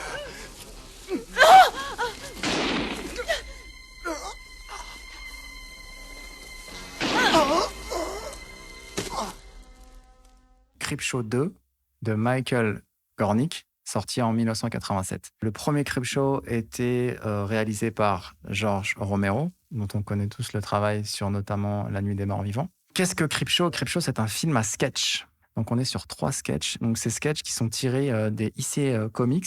Donc ces bandes dessinées d'horreur des années 60 aux États-Unis, des années 50 même, qui donneront donc d'autres adaptations, dont la série légendaire des Contes de la Crypte. Donc je suis extrêmement friand. C'est pour moi une des meilleures séries, même si beaucoup d'épisodes sont inégaux.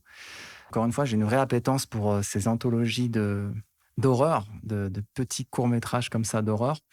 Je trouve que c'est souvent des films qui ont du rythme, une force dans la mise en scène, et surtout, il y a toujours un petit twist à la fin.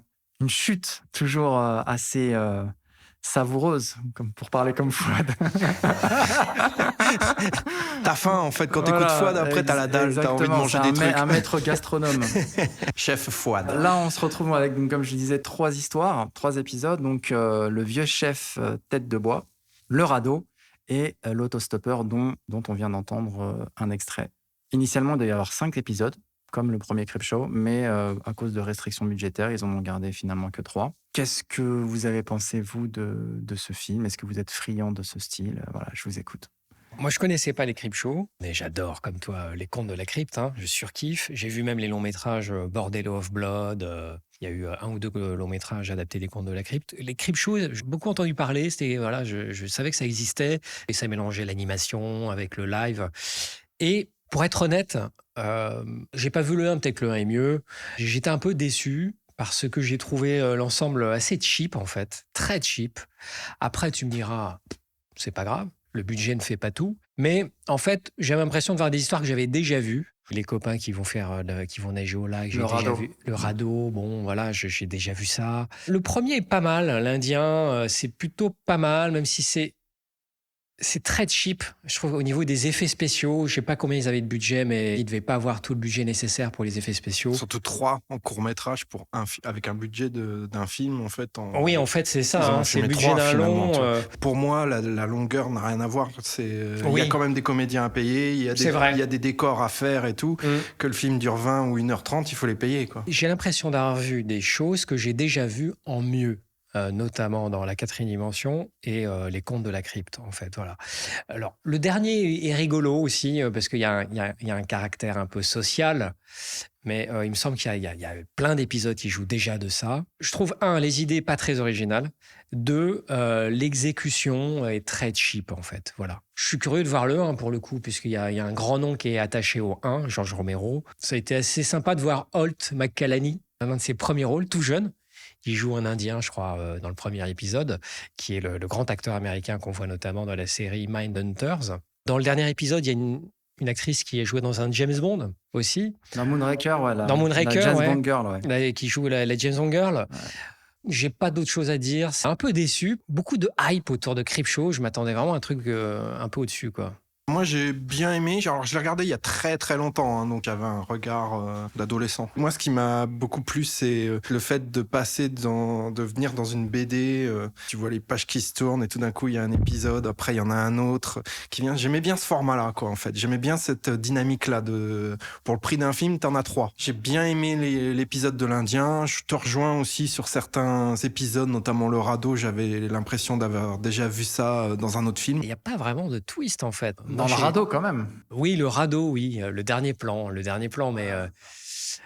mais dans le premier et le dernier, j'ai jamais été cueilli vraiment par la fin parce que dans le premier, moi je me suis douté que la statue elle est filmée d'une manière telle que elle va s'animer quoi. La personne qui incarne le chef indien, là, en fait, à la base, il avait postulé pour un autre rôle. D'accord. Et quand on lui a dit qu'il était retenu pour incarner le punisseur, quoi, en fait, en gros, il leur a dit, mais je suis irlandais, j'ai des yeux bleus, je suis à New York, je n'ai rien à voir avec un Indien. Ils m'ont regardé, le producteur a regardé le réal, et ensuite ils m'ont fixé, ils m'ont dit, on va faire de toi un métis. Et il explique que cette phrase, il l'a gardée dans sa tête toute sa vie. Ça l'a touché, en fait. Donc, c'était marrant. Et c'est là, encore une fois, tu vois, le travail de maquillage, c'est fou, quoi. Ils l'ont pris pour son physique, en fait. Ils l'ont pris pour son... C'est mec, c'est un peu un colosse. Moi, je te rejoins là-dessus, sur le caractère assez cheap des épisodes. Moi, je suis pas trop fan, justement, de l'animation. Je trouve que ça casse un petit peu. J'ai jamais trop accroché, même à l'époque. Du coup, je sais pas, ça me dit pas grand-chose. Ça me parle pas trop. Par contre, le seul épisode que moi, je préfère, c'est le radeau. Parce que voilà, ça met en scène des adolescents. Il y a toujours ce côté-là désirable du mec qui n'arrive pas à voir la nana. Et puis, au final, qui arrive à trouver, tu vois, qui essaie de jongler avec le contexte. Voilà, il faut quand même dire que cette matière visqueuse-là, je la trouve très, très intrigante et elle a vraiment un caractère très menaçant. D'ailleurs, les superviseurs SFX l'ont fait avec un mélange de latex, de mousse de latex. J'avais l'impression que c'était plus du pétrole un mélange de pétrole et d'algues. Ouais, et en fait, non, pas du tout. C'est des résidus de canettes de soda avec des mousses en spirale, quoi. Ils ont réussi à générer... C'est vrai qu'il y a aussi un côté plastique quand elle te gobe. C'est la seule histoire que je retiens. Après, l'autostoppeur, je trouve que c'est un peu redondant, quoi. Et on retrouve, ce que je disais, la figure de la femme infidèle. Exact, c'est vrai. Mais qu'est-ce qu'il a, Stephen King, avec les femmes infidèles? Je sais pas Il lui est trop. arrivé des trucs Alors, juste en guise d'anecdote, il y a une fille dans justement l'épisode Le Radeau, donc, qui porte un t-shirt Orleans University, qui est l'université de Christine. Toujours, tu vois, un petit lien. Il y a toujours entre, un Stephen King cinématique. Exactement, universe. c'est ça. Et il fait un caméo dans l'épisode de l'autostoppeur. En tant que camionneur. Oui, exact. Ouais, tu l'avais tout à fait. Ouais. Je l'ai vu, puis il est crédité aussi. Ah, je crois, c'est ça. Il est crédité au générique. Et cette fin, pour en revenir, moi, je la trouve vraiment géniale parce que... La fin de cet épisode-là, du radeau. Ouais. Ce que j'aime bien dans cet épisode, ça te montre comment l'être humain, comment il peut se comporter dans ces derniers retranchements de survie. C'est-à-dire que là, il y a la dernière fille pour laquelle lui, en fait, on va dire son cœur bat la chamade, ou en tout cas, il est un peu... tu vois, tu sens qu'il veut la serrer. Et puis, quand il voit, en fait, qu'elle va se faire tuer, il veut même pas la sauver, il veut se barrer, en fait. Et donc, c'est vraiment les instincts de survie un peu vils des êtres humains.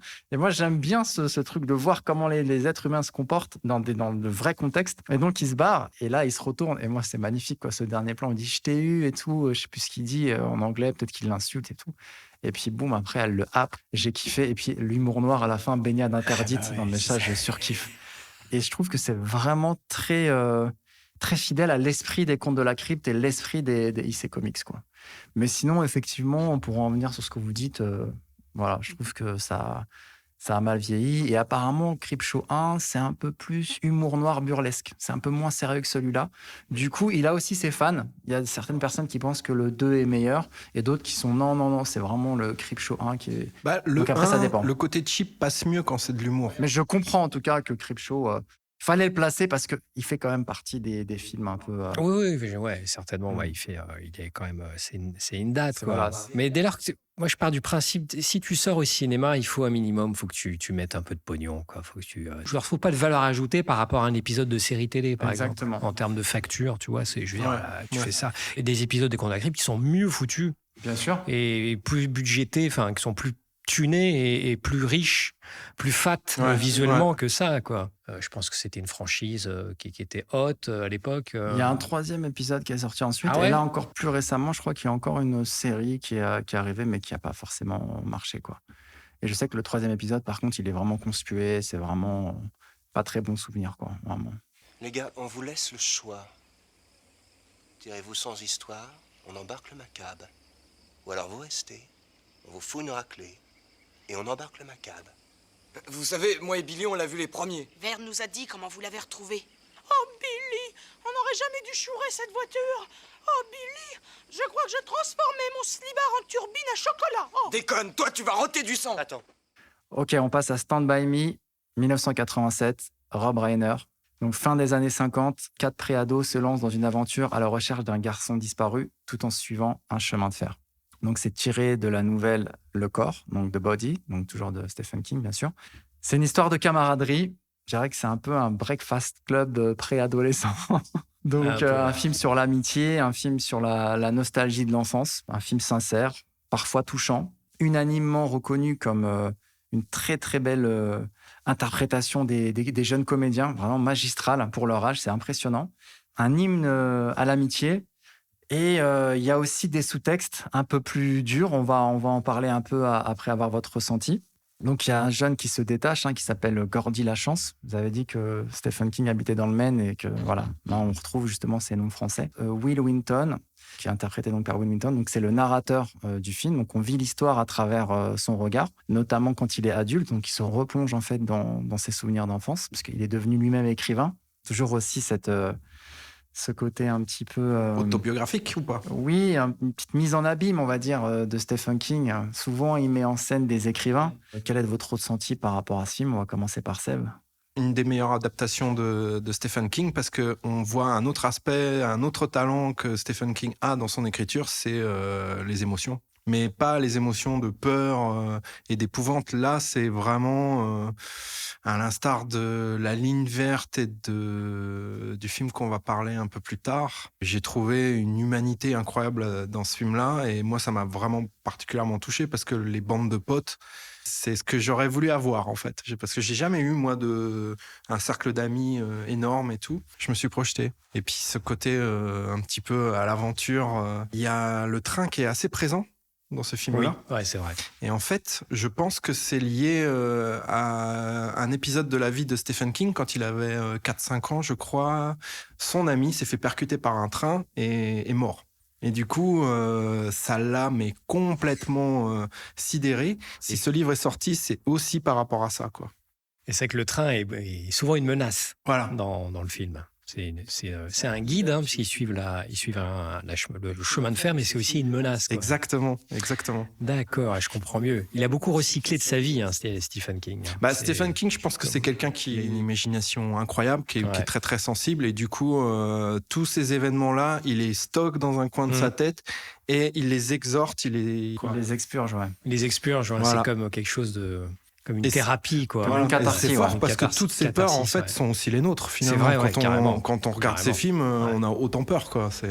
Et toi, Fouad? Et j'ai beaucoup aimé, c'est une coming of age story, comme ils disent à Hollywood. C'est-à-dire, c'est une histoire sur la jeunesse et sur un passage de cap. C'est vrai, l'enfance à l'adolescence. Là, c'est ça, c'est un passage, puis à la fin, il découvre la mort, quand même. C'est pas rien, il voit la mort. C'est quand même...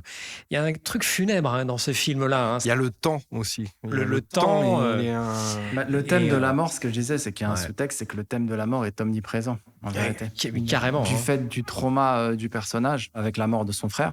Et encore une fois, ça, c'est une convention. On retrouve très souvent ce genre de traumatisme, de fêlure dans les films. On peut le retrouver d'ailleurs, c'est dans les rôles principaux. On peut le retrouver dans The Descent. On peut le retrouver là récemment dans un film qui s'appelle Le Rituel, où une personne qui se sent coupable en fait de la mort d'un de ses amis. On le retrouve dans Midsommar avec la mort de toute la famille en fait de l'héroïne. Ouais. Ce côté fêlure, trauma revient très souvent dans les films de genre. Tour à tour, cette histoire avec son grand frère qui est joué par John Cusack. Absolument. Et on sent en fait qu'en réalité, pour lui, c'est aussi une forme de catharsis, puisque quand il voit le corps du jeune là, qui découvre, je sais plus, il s'appelle Ray Bauer, il le regarde et dit « Mais pourquoi il a fallu que tu meurs ?» En fait, il s'adresse à son propre frère. Donc, c'est ça qui est assez puissant. Donc là, il projette, c'est un effet miroir, en fait. Il projette la mort de son frère, puisqu'il le dit lui-même qu'il n'a pas pleuré à l'enterrement de son frère.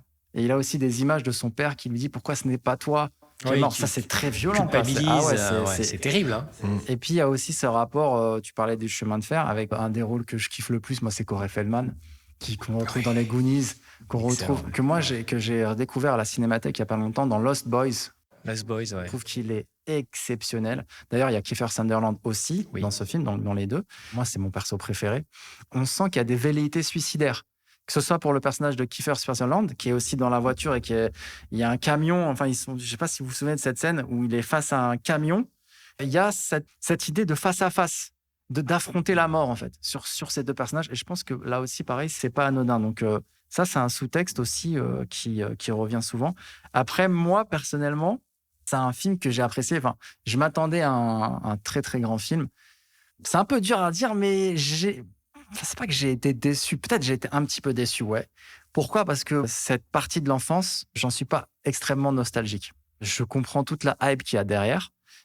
Parce que moi aussi, quand j'avais 10-11 ans, ça me projette dans des souvenirs qui m'émeut, comme voilà, je vais pas sortir le BMX, mais moi je jouais à la Master System, j'avais les cartes Panini, on était toujours avec des potes, on avait un parc pas loin, il y avait un champ, on chassait des lapins. Donc tu vois ce que je veux dire, j'ai vécu ce moment-là, j'ai vraiment apprécié. En plus, à cette époque-là, tu as 10-11 ans, les hormones ne kickent pas encore trop. Donc, ce qui fait que on s'intéressait pas trop encore aux filles, tu vois. Après, au collège, ça a beaucoup plus changé. Enfin, voilà, quoi, tu vois, on voulait que s'amuser, en fait. Et c'est une période de ta vie qui est bien, mais moi, c'est pas la meilleure, en fait. Moi, je préfère la période 19-25 ans. C'est une période de ma vie où j'ai plus de nostalgie parce que 19-25 ans, t'as 19 ans, en fait, t'as la liberté. C'est-à-dire que tu peux prendre une voiture, t'as un permis, tu peux voyager autre part. Alors que quand t'es jeune, t'as quand même un périmètre, tu vois, prédéfini. Et je trouve que quand t'as 19 ans, tu sors de l'adolescence, mais t'es quand même un adulte, donc t'as quand même certaines responsabilités, t'as cette liberté, t'es encore jeune, t'es dans la force de l'âge. Je suis un peu plus fan des teen movies ou des teens d'horreur. C'est plus cette période-là, en fait, moi, qui me touche. Voilà pour la petite parenthèse. Ouais, mais je vois ce que tu veux dire, parce que moi, mon âge idéal, c'est maintenant, en fait. C'est-à-dire, voilà, c'est à plus de 40 22 ans. Non, moi, franchement, c'est 40 ans et après, tu vois, en fait. C'est chacun après comme... Et moi, franchement, on dit 20 ans, c'est le bel âge. Mais même 20 ans, c'est un âge dégueulasse. Tu vois ce que je veux dire? je comprends. Hein. Et 15 ans, encore plus. Enfin, je pense que j'ai une théorie là-dessus. C'est que la nostalgie de l'enfance, c'est un tweak du cerveau. C'est une astuce du cerveau pour que tu sois en paix avec ton passé. C'est une illusion d'optique, la nostalgie. Parce que c'est un hack. C'est un hack. Un hack cérébral. Mais oui, parce que voilà, ton cerveau aussi te joue des tours, il te hack. On a des sécurités, tu vois, qui nous permettent de nous remettre de traumas, qui nous permettent d'oublier. Tu vois, et je pense que la nostalgie, je pense que c'est ça, je crois, parce que quand nous, on y était à cet âge-là, on n'était pas « Ah, je kiffe l'enfance, c'est génial !» Ah. Oui, mais maintenant, il y a des expressions, tu sais. Je vis ma meilleure vie. Là, tu vois pas ça sur les réseaux sociaux. Il y a ce truc-là. Mais qu'est-ce que t'en sais que tu vis ta meilleure vie? Oui, et puis le truc, je veux dire, quand t'étais à l'enfance, tu la kiffais pas autant que maintenant. Bien tu sûr. C'est un truc qui vient avec le recul, avec l'âge. Parce que quand t'étais enfant, je suis sûr, bah ouais, moi quand j'avais 10-12 ans, bah voilà, j'étais un gamin de 10-12 ans, quoi. J'étais en pensionnat, voilà, les douches à 20h, coucher 21h. Enfin, tu vois, il n'y avait rien de transcendant, quoi, tu vois. Sans parler du fait que, bah, t'as zéro autonomie, t'as zéro argent, tu peux rien faire, tu n'es pas maître de ton planning. T'es une crevette, tu vois, t'es un légume qui suit un planning organisé par des adultes. Tu manges ce qu'on te donne à manger, tu vois les films qu'on veut bien te montrer. Donc en fait, en termes de liberté, c'est un peu moyen. C'est pas terrible comme âge. Après, tu sers à rien non plus. Tu manges, tu dors, tu joues. Tu produis rien. Tu peux pas avoir des conditions, des trucs de syndicalistes. Quand même des conditions. Et là, tu demandes de l'argent. T'es assisté, t'es un petit con, t'es un assisté, t'es voilà. nourri, t'es logé, et puis voilà. Et ferme ta gueule, quoi, tu vois. J'ai vu beaucoup de commentaires de gens qui disaient, voilà, là, c'est l'enfance, c'est la nostalgie, oh putain, ça, je kiffe et tout. Ouais, voilà, quoi. Enfin, moi, la scène du vomi. Alors après, c'est un flashback. C'est un flashback, et c'est conditionné à, bah voilà, oui, peut-être, le mec, c'est embelli, je pense. Encore un souffre-douleur. Un souffre-douleur. Après, Stand By Me, après, c'est pas le film que j'ai vu 20 fois, hein, je crois que j'ai dû voir 2 ou 3 fois. Après, il se voit toujours avec plaisir parce que c'est, effectivement, c'est pas qu'une bande de petits gamins, c'est un film que je trouve extrêmement noir, quoi. Hein. C'est un film assez terrible, hein, assez mortifère. Et ce qui est rigolo, c'est que on trouve toujours, dans les films de gamins, il y a toujours les mêmes prototypes. Tu vois, il y a le mec sérieux. Hein, en général, c'est le narrateur. Ça, c'est le mec normal. T'as le chubby boy, hein, qui est un peu gros. Tu vois, on se fout un peu de sa gueule. Qui est joué d'ailleurs par le mec de Sliders, là. Chris des mondes O'Connell, parallèles. hein. Incroyable. Ouais. Le mec, c'est devenu un beau gosse de ouf. Tu vois comment il est gaulé Tu le vois maintenant. dans le film, c'est un petit peu, dans les Goonies, c'est un petit peu... Choco. C'est un peu choco, voilà, c'est un truc de choco. ouf, quand tu le revois après lui. Pose la question à Chris O'Donnell, c'est quoi son meilleur âge?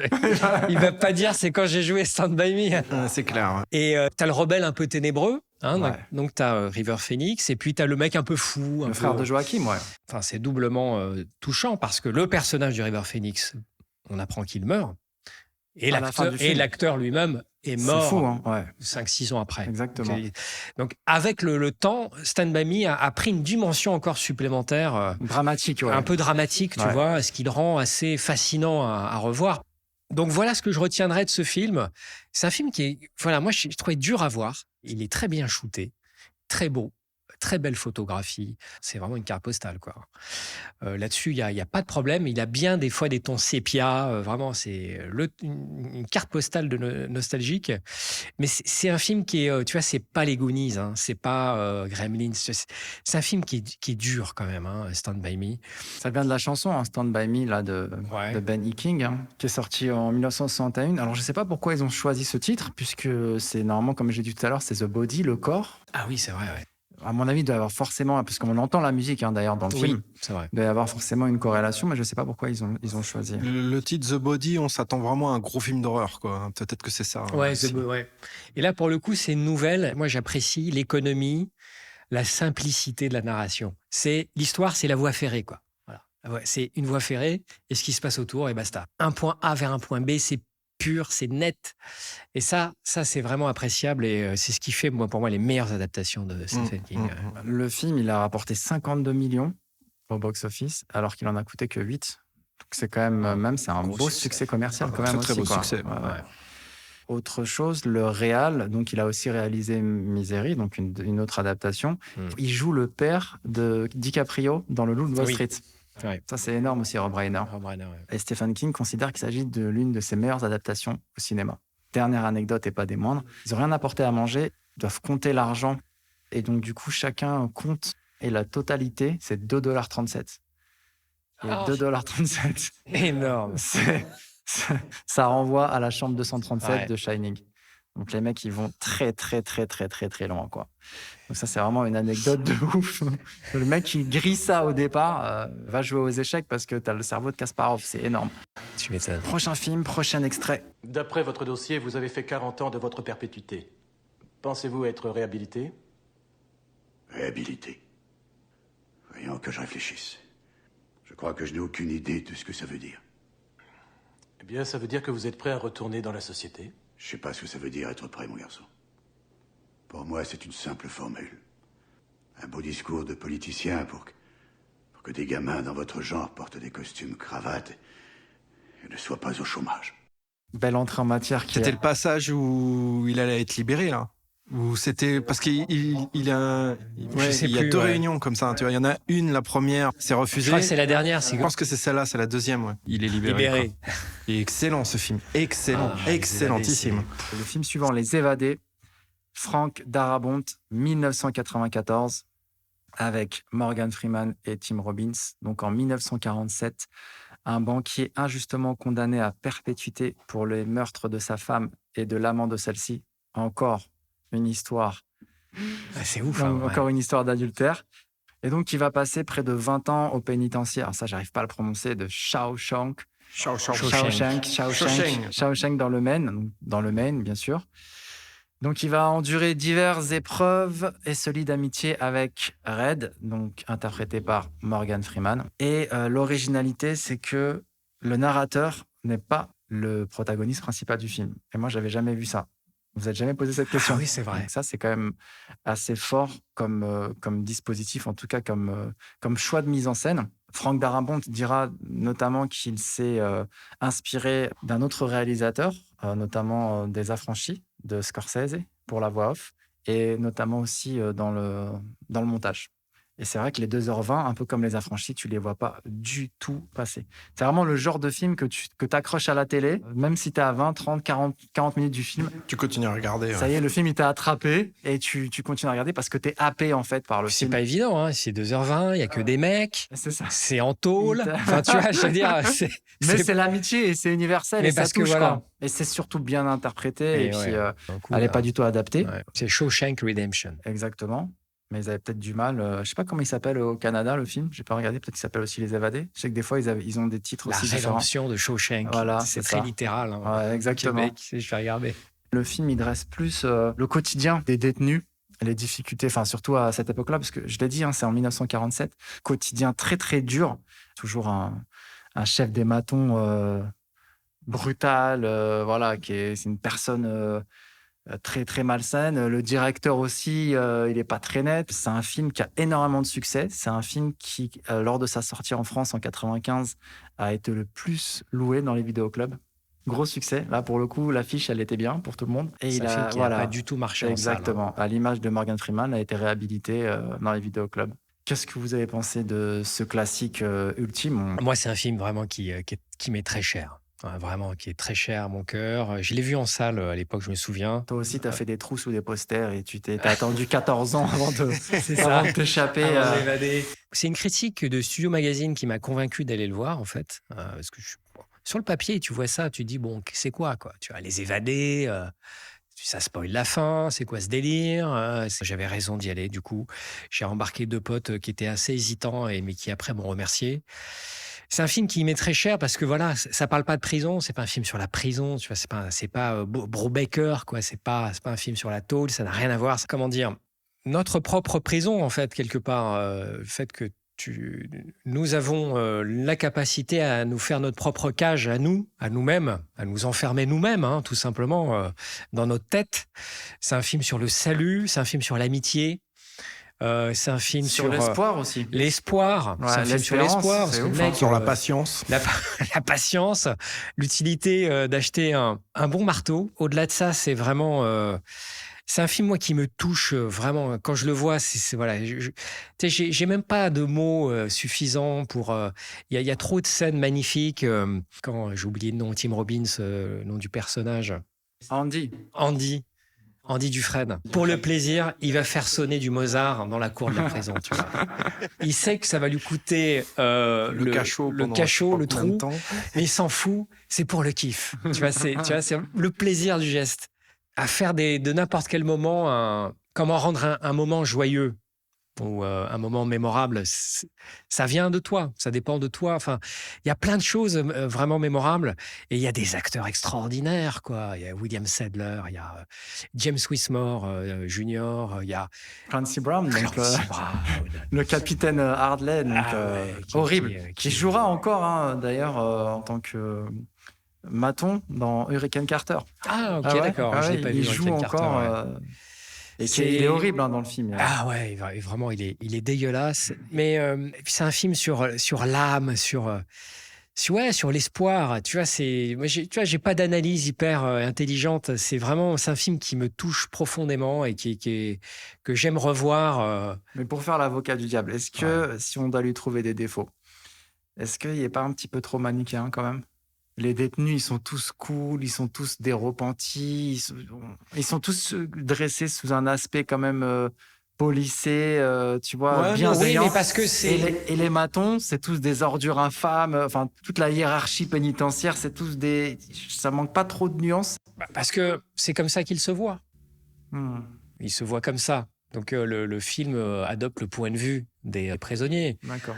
C'est jamais vraiment abordé. Hein. C'est en fait dans le film, c'est dit, c'est en un dialogue, mais tout le monde est innocent ici. Tu vois, c'est ça. Tout le monde est innocent. Mais dans les autres films de prison, habituellement, t'as quand même t'as les méchants, t'as les gangs, t'as quand même des conflits internes. T'as l'impression que tous les prisonniers... T'as quand même des salopards, hein, dans les prisonniers. T'as des complices du directeur. Ouais, ah oui, c'est vrai. Après, le truc, c'est que tout le monde est innocent, mais le spectateur n'est pas dupe. On n'est pas dupe, tu vois. On s'en doute bien que ils ont peut-être fait... Le titre original, c'est The Shawshank Redemption, la rédemption. On en revient, ouais, c'est vrai. Et à l'ombre de Shawshank en québécois. Ah, et bien ta culture smartphonienne. Ah ouais, t'as vu ça? Mon pote Google et moi, on ne se quitte jamais. Mais c'est ça, c'est un film sur la rédemption aussi. Ok, t'as fait des conneries, on a tous fait des conneries. On est tous un peu nazes, on a tous des défauts. On a le droit à une seconde chance. Tous un peu nuls. La résilience. La résilience, c'est ça. Mais c'est vraiment... voilà, moi, je suis un peu fébrile, moi, à chaque fois que je parle des évadés, parce que c'est vraiment... Et le parcours de ce film est hallucinant, parce qu'il a fait zéro copec au box-office. Hein. C'est un film qui s'est planté. Ah, c'est un vrai flop à sa sortie, ouais. Et avec le temps... Et qui a un statut maintenant de chef-d'œuvre. Hein. Méga culte, Masterpiece. il a 10 sur 10 ou 9,5 sur 10 sur IMDb. Ouais, je crois qu'il est premier, un truc comme ça. Il est premier. Ouais, il est dans les top 50 des films à regarder absolument. Il est chez à la Movie bibliothèque Database, du Congrès aux États-Unis. c'est ça. Genre ça, t'es classé au patrimoine. Et ça veut tout dire qu'un film ait fait son chemin comme ça parce que ça parle de quelque chose qui d'universel, quoi, tu vois. Et toi, Seb? Bah moi, je suis tombé sur ce film en fait à la télé la première fois que je suis. Ouais, voilà, c'est un classique parce qu'il passait assez Il régulièrement, passe assez quasiment tous les régulièrement ans. à la Ouais. télé, quelles que soient les chaînes maintenant. Aujourd'hui, on peut tomber sur ce film à n'importe quel moment. C'est vrai. Je me suis laissé embarquer dans ce film. Moi, je l'ai trouvé magnifique de tout ce que tu as raconté. C'est vrai, c'est un film sur l'amitié. C'est un film aussi sur l'abnégation. Parce que 20 ans à creuser son trou, 20 ans à se faire emmerder par 2 co-détenus qui se fait aussi martyriser sexuellement par des prisonniers. On l'a pas dit, mais il endure grave quand même, le mec, tu vois. Pendant plus de 20 ans, il endure grave et il avait un plan. En fait, à la fin du film, tu t'aperçois qu'il avait un putain de plan. Même quand il était conseiller financier qui s'occupait des comptes, le mec, il a tout prévu pour son départ. Mais moi, j'ai trouvé ça énorme. Et puis, l'amitié, de la rédemption... bah, c'est touchant, quoi. Forcément, c'est... Voilà, dans un univers carcéral, en plus, on s'y attend pas. On s'attend pas forcément à créer des liens d'amitié comme ça, vrai. quoi. Ouais. Et c'est un film, effectivement, qui peut se revoir parce que, en fait, c'est une bouffée d'amour. C'est une bouffée de tendresse, malgré les scènes violentes qu'on voit. Hein. Mais il y a une beauté dans ce film, en fait. Il y a une beauté d'âme. Une ode à l'amitié. Hein. C'est ça. Ouais, à la parole. Le mec, il tient sa parole. Le mec, il dit un truc, 20 ans après, il va te le faire. Tu vas aller dans un endroit et tout, tu me rejoins quand tu veux. C'est magnifique, le mec, il tient sa parole. Mais ça, c'est beau. Tu vois, ça, c'est une beauté. Pour moi, ça fait sens, quoi. C'est pas n'importe qui qui tient sa parole. C'est ça. Et c'est que même dans les circonstances les plus dégueulasses, les plus terribles, eh bien, il peut avoir un arc-en-ciel. Il peut y avoir, voilà, la vertu peut apparaître, la beauté, la vertu peut apparaître même dans les conditions les plus dégueulasses. Voilà. Tu vois, c'est ça. Donc ça espoir, que le film, il y a de l'espoir et aussi. l'espoir aussi, tu vois. Une ode à l'humanité. C'est vrai. D'ailleurs, Frank Darabont, il a réalisé un autre film en prison, La Ligne verte. Encore une autre mais adaptation ça, de Stephen King. que j'aime, moi. Ça, d'ailleurs, j'ai pas compris pourquoi tu l'as pas sélectionné, parce Oui, que non, pour mais moi, parce c'est un que des. non, mais j'ai dit qu'il y avait au tout début, en intro, j'ai dit qu'il y a des Oui. chefs-d'œuvre que j'ai Ouais, pas. mais quand même, tu l'as j'ai pas sélectionné. Donc, il faudrait que tu me donnes la vraie raison, parce que. King a vendu les droits du film pour $1. Les évadés. Les évadés, $1. C'est pas vrai. Ouais. Donc, il a rien gagné sur ce film. C'est fou. Hein. Ouais, bah, $1. c'est le mec après. Alors, qui- c'est un de ses. C'est une meilleure tellement c'est une blindé, des meilleures c'est- adaptations. Il aime beaucoup Darabont, en fait. Il a eu un coup de cœur pour Frank Darabont parce qu'il estime que Darabont est l'un de ses meilleurs adaptateurs. Et c'est pour ça qu'il lui a vendu. Je crois que tous les Kings que Darabont a fait, il les a eus pour $1. Ah, je savais pas. Ok. C'est ouf. En gros, c'est gratuit, quoi. Autre anecdote, Tim Robbins, il a vraiment séjourné en prison. Il s'est fait incarcérer. C'était la réalité, là. Important C'est pour limite, lui de pouvoir même viscéralement en fait s'impliquer dans des Mais conditions. les Américains, les acteurs américains, ils aiment bien faire ça. Alors que Morgan Freeman, Ouais. il est beaucoup plus à l'instinct. Oui. Alors, ils ont vraiment deux méthodes de jeu qui est vraiment différentes. Autre chose, justement, pour revenir à Morgan Freeman, dans la séquence où justement il est réhabilité, on voit une photo de lui plus jeune. En fait, c'est son fils, Alfonso. Ah, Donc ça, excellent. c'est les Putain, petits il clins ressemble d'œil. vachement. Ouais, grave. Putain, moi, je croyais Ouais. que c'était vraiment lui, Non, tu non, vois. c'est énorme. Hein. Ah, C'est ouf. énorme. Petit clin d'œil comme ça. Frère Richard. Kylian, je vais revenir. Alors, dans une rediffusion. Hé, Kylian! Regarde-le, ton Sub-Zéro! Maintenant, tu peux l'appeler Zéro tout court!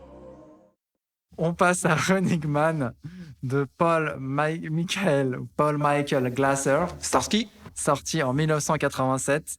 C'est qui Starsky, c'est quoi? C'est l'acteur de Starsky Hutch. C'est l'acteur qui joue Starsky. Non, mais je sais, mais je pense qu'il y a des jeunes qui savent pas du tout ce que c'est. Ah oui, c'est vrai que c'est vrai. c'est la C'est série quoi, des c'est années une 80, série, Starsky tout le monde- Hutch. Ah bah, hein, tu leur sors Starsky, Chips, je crois qu'ils sont perdus, les mecs. Hein. Nouvelle adaptation de roman de Stephen King sous un pseudonyme, Richard Bachman. Apparemment, en fait, quand il y a certains films qui n'ont pas vraiment un caractère épouvante ou horreur, et il utilise... Non, c'est pour des questions de contrat, en fait. C'est pour des D'accord. questions de contrat. C'est qu'il a un contrat avec son éditeur, il doit fournir tant de romans l'année, il peut pas moins et surtout pas plus. Mais lui, il est prolifique de ouf. Du coup, pour détourner un petit peu les procédures administratives et tout, il a pris un pseudo pour pouvoir sortir d'autres Tellement bouquins, d'autres productif nouvelles. Ok. Ah, mais lui, laisse tomber. Hein. Ah, mais c'est un ouf de l'écriture. Putain, moi, je lui. galérais au lycée pour écrire une dissertation de 6 pages. Ouais, mais il a commencé à écrire très jeune, hein, je crois, à 8 ans, il commençait déjà à écrire ses histoires. Hein. Et il a galéré pour faire publier son premier roman. Donc, on a un survival avec Schwarzy. Donc là, on est en plein dans les années 80. Donc, Schwarzy doit se débarrasser de trackers, ce qu'on appelle des trackers, au sein d'une immense arène de jeux télévisés pour espérer être acquitté de meurtres qui ne l'a évidemment pas commis.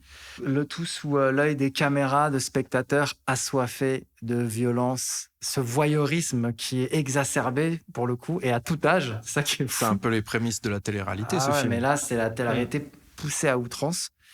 Donc, c'est un peu un film en forme de satire. Moi, j'avais jamais vu ce film-là. T'as pas kiffé l'affiche? Je crois l'affiche, je l'ai pas kiffé, mais c'est surtout, voilà, j'ai grandi avec Predator comme vous, hein, Total Recall et tout ça. Et Running Man, je sais pas, ça m'inspirait pas. Et là, je l'ai redécouvert pour cet épisode en HD. Je veux dire que la première partie du film, elle m'a étonnamment séduit. Et j'ai vraiment l'impression de retrouver Schwarzy dans un Total Recall ou dans un Commando. Alors, c'est pas la même voix. Ça me sort un peu. C'est la voix de Morpheus. Ça dérange d'ailleurs, non? Moi, très ça m'a bizarre. dérangé. Hein. C'est très bizarre. En fait, la voix de Morpheus, ça colle pas vraiment. L'extrait, hein, ça ressort encore plus. Mais vraiment, j'ai apprécié la première partie. Et paradoxalement, là où ça devrait être plus intéressant dans cette arène, on va dire, du futur, quoi, parce que c'est un petit peu Rome, du pain et des jeux, voilà, quoi, sous le regard assoiffé de vengeance et de divertissement, parce que dans ce futur-là, ça se passe en 2017, toute forme d'art est proscrite, c'est ça, hein. Et donc, le seul divertissement envisageable, c'est justement ce show, donc de Running Man. Et après, j'ai trouvé le film un peu trop ancré dans cette période des années 80, alors qu'avant ça, je sais pas, j'avais l'impression d'être embarqué dans un film futuriste à la Total Recall et tout, mais avec quelque chose de plus galvanisant. Et au final, ce côté arène, je trouve que les trackers, ils sont pas ouf. Aujourd'hui, il y a vraiment un côté un peu kitsch, je trouve. Ça m'a fait un peu un up et après un down. Par contre, il y a certaines choses qui m'ont assez touché. Avec l'œil qu'on a aujourd'hui en 2021, sur certaines choses, je trouve que c'était assez avant-gardiste. Je pense, par exemple, quand ils doivent partir en voyage. Le pass sanitaire qu'ils doivent présenter? Le laisser-passer, mec. Ah oui, mais je me suis fait la réflexion. Le laisser-passer avec un code barre. Et oui, Et le mec, il scanne le laisser-passer. Couvre-feu à 21h, vous serez emprisonné si on vous trouve dans la rue après minuit. Je me suis dit, non, mais attends, laisser-passer, passe sanitaire, code barre, QR code. Ouais. Ça fait des frissons dans le dos, tu vois. C'est flippant. Après, ne serait-ce que les... genre, quand ils rentrent chez eux, bon, ça aussi, c'est une convention, genre lumière, télé, tout s'allume. Ouais. Mais ça, OK Google, OK truc, c'est pareil, en fait. On va tous l'avoir, ça, bientôt. Et puis aussi, un autre truc, les montages. Tu sais, à un moment donné, ils le remplacent. Oui. Et ça m'a fait penser au deepfake. T'as vu ça? Ouais. Alors, la technologie, elle n'est pas du tout la même, mais le résultat, il est pareil. Tu vois, aujourd'hui, avec le deepfake... Tu vois rien. Voilà. Quasiment. Et donc, les gens, beaucoup critiquent ce film en disant « Ouais, ceci, cela, c'est kitsch, c'est vraiment une vision du futur des années 80. » Mais il y a des choses où, bizarrement, tu te rends compte qu'ils étaient pas forcément avant-gardistes, mais visionnaires.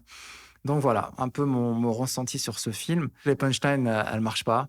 Je reviendrai, à un moment donné, il dit « Je vais revenir ». En fait, c'était I'll be back de Terminator, mais parce que je le sais, mais si je l'avais vu comme ça, jamais j'aurais fait le rapprochement.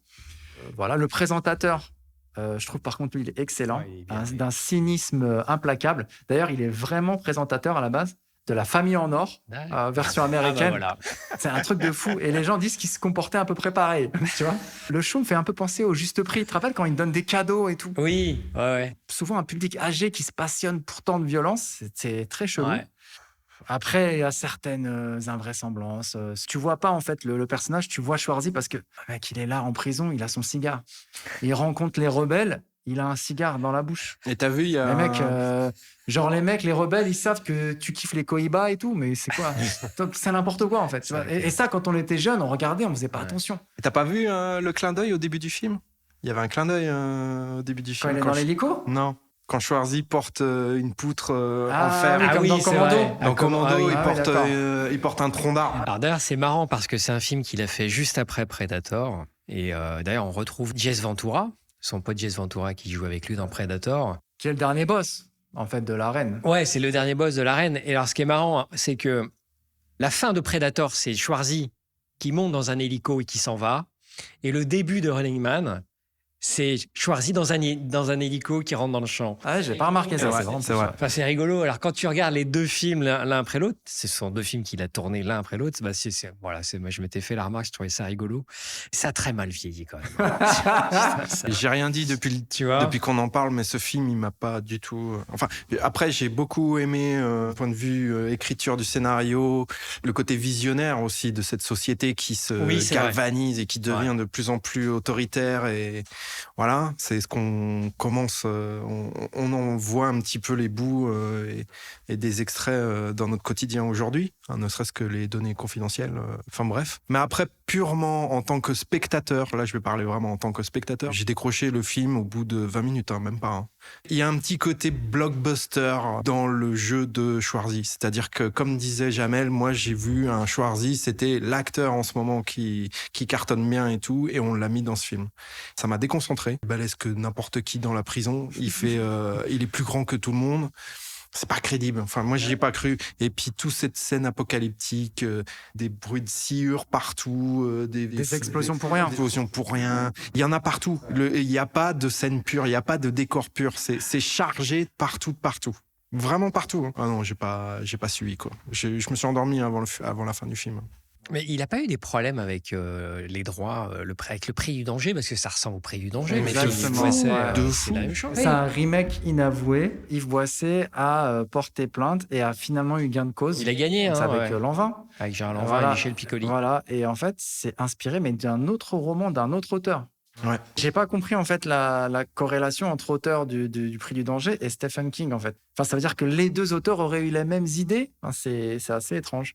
Mais en tout cas, ce que je sais, c'est que chez Stephen King, le personnage, c'est pas du tout Schwarzy à la base. C'est un personnage lambda, ordinaire quoi. C'est pas comme un Gérard super. Lanvin. Exactement. Donc, voilà. Et ça, je trouve que ça dessert le projet parce que dès lors qu'il y a Schwarzy, en fait, il fait super-héros Schwarzy. Ça le dénature en fait. Ça y est, voilà. tu sais que tu connais la fin. Et alors que il est trop gros il est trop. C'est Conan avec. Ouais, voilà, c'est ça. Avec... En collant. Mais tu vois, dans Total Recall, je le trouve super crédible. Mais dans ce film-là, ils lui ont mis des attributs. Tu vois, le cigare, c'était pas nécessaire.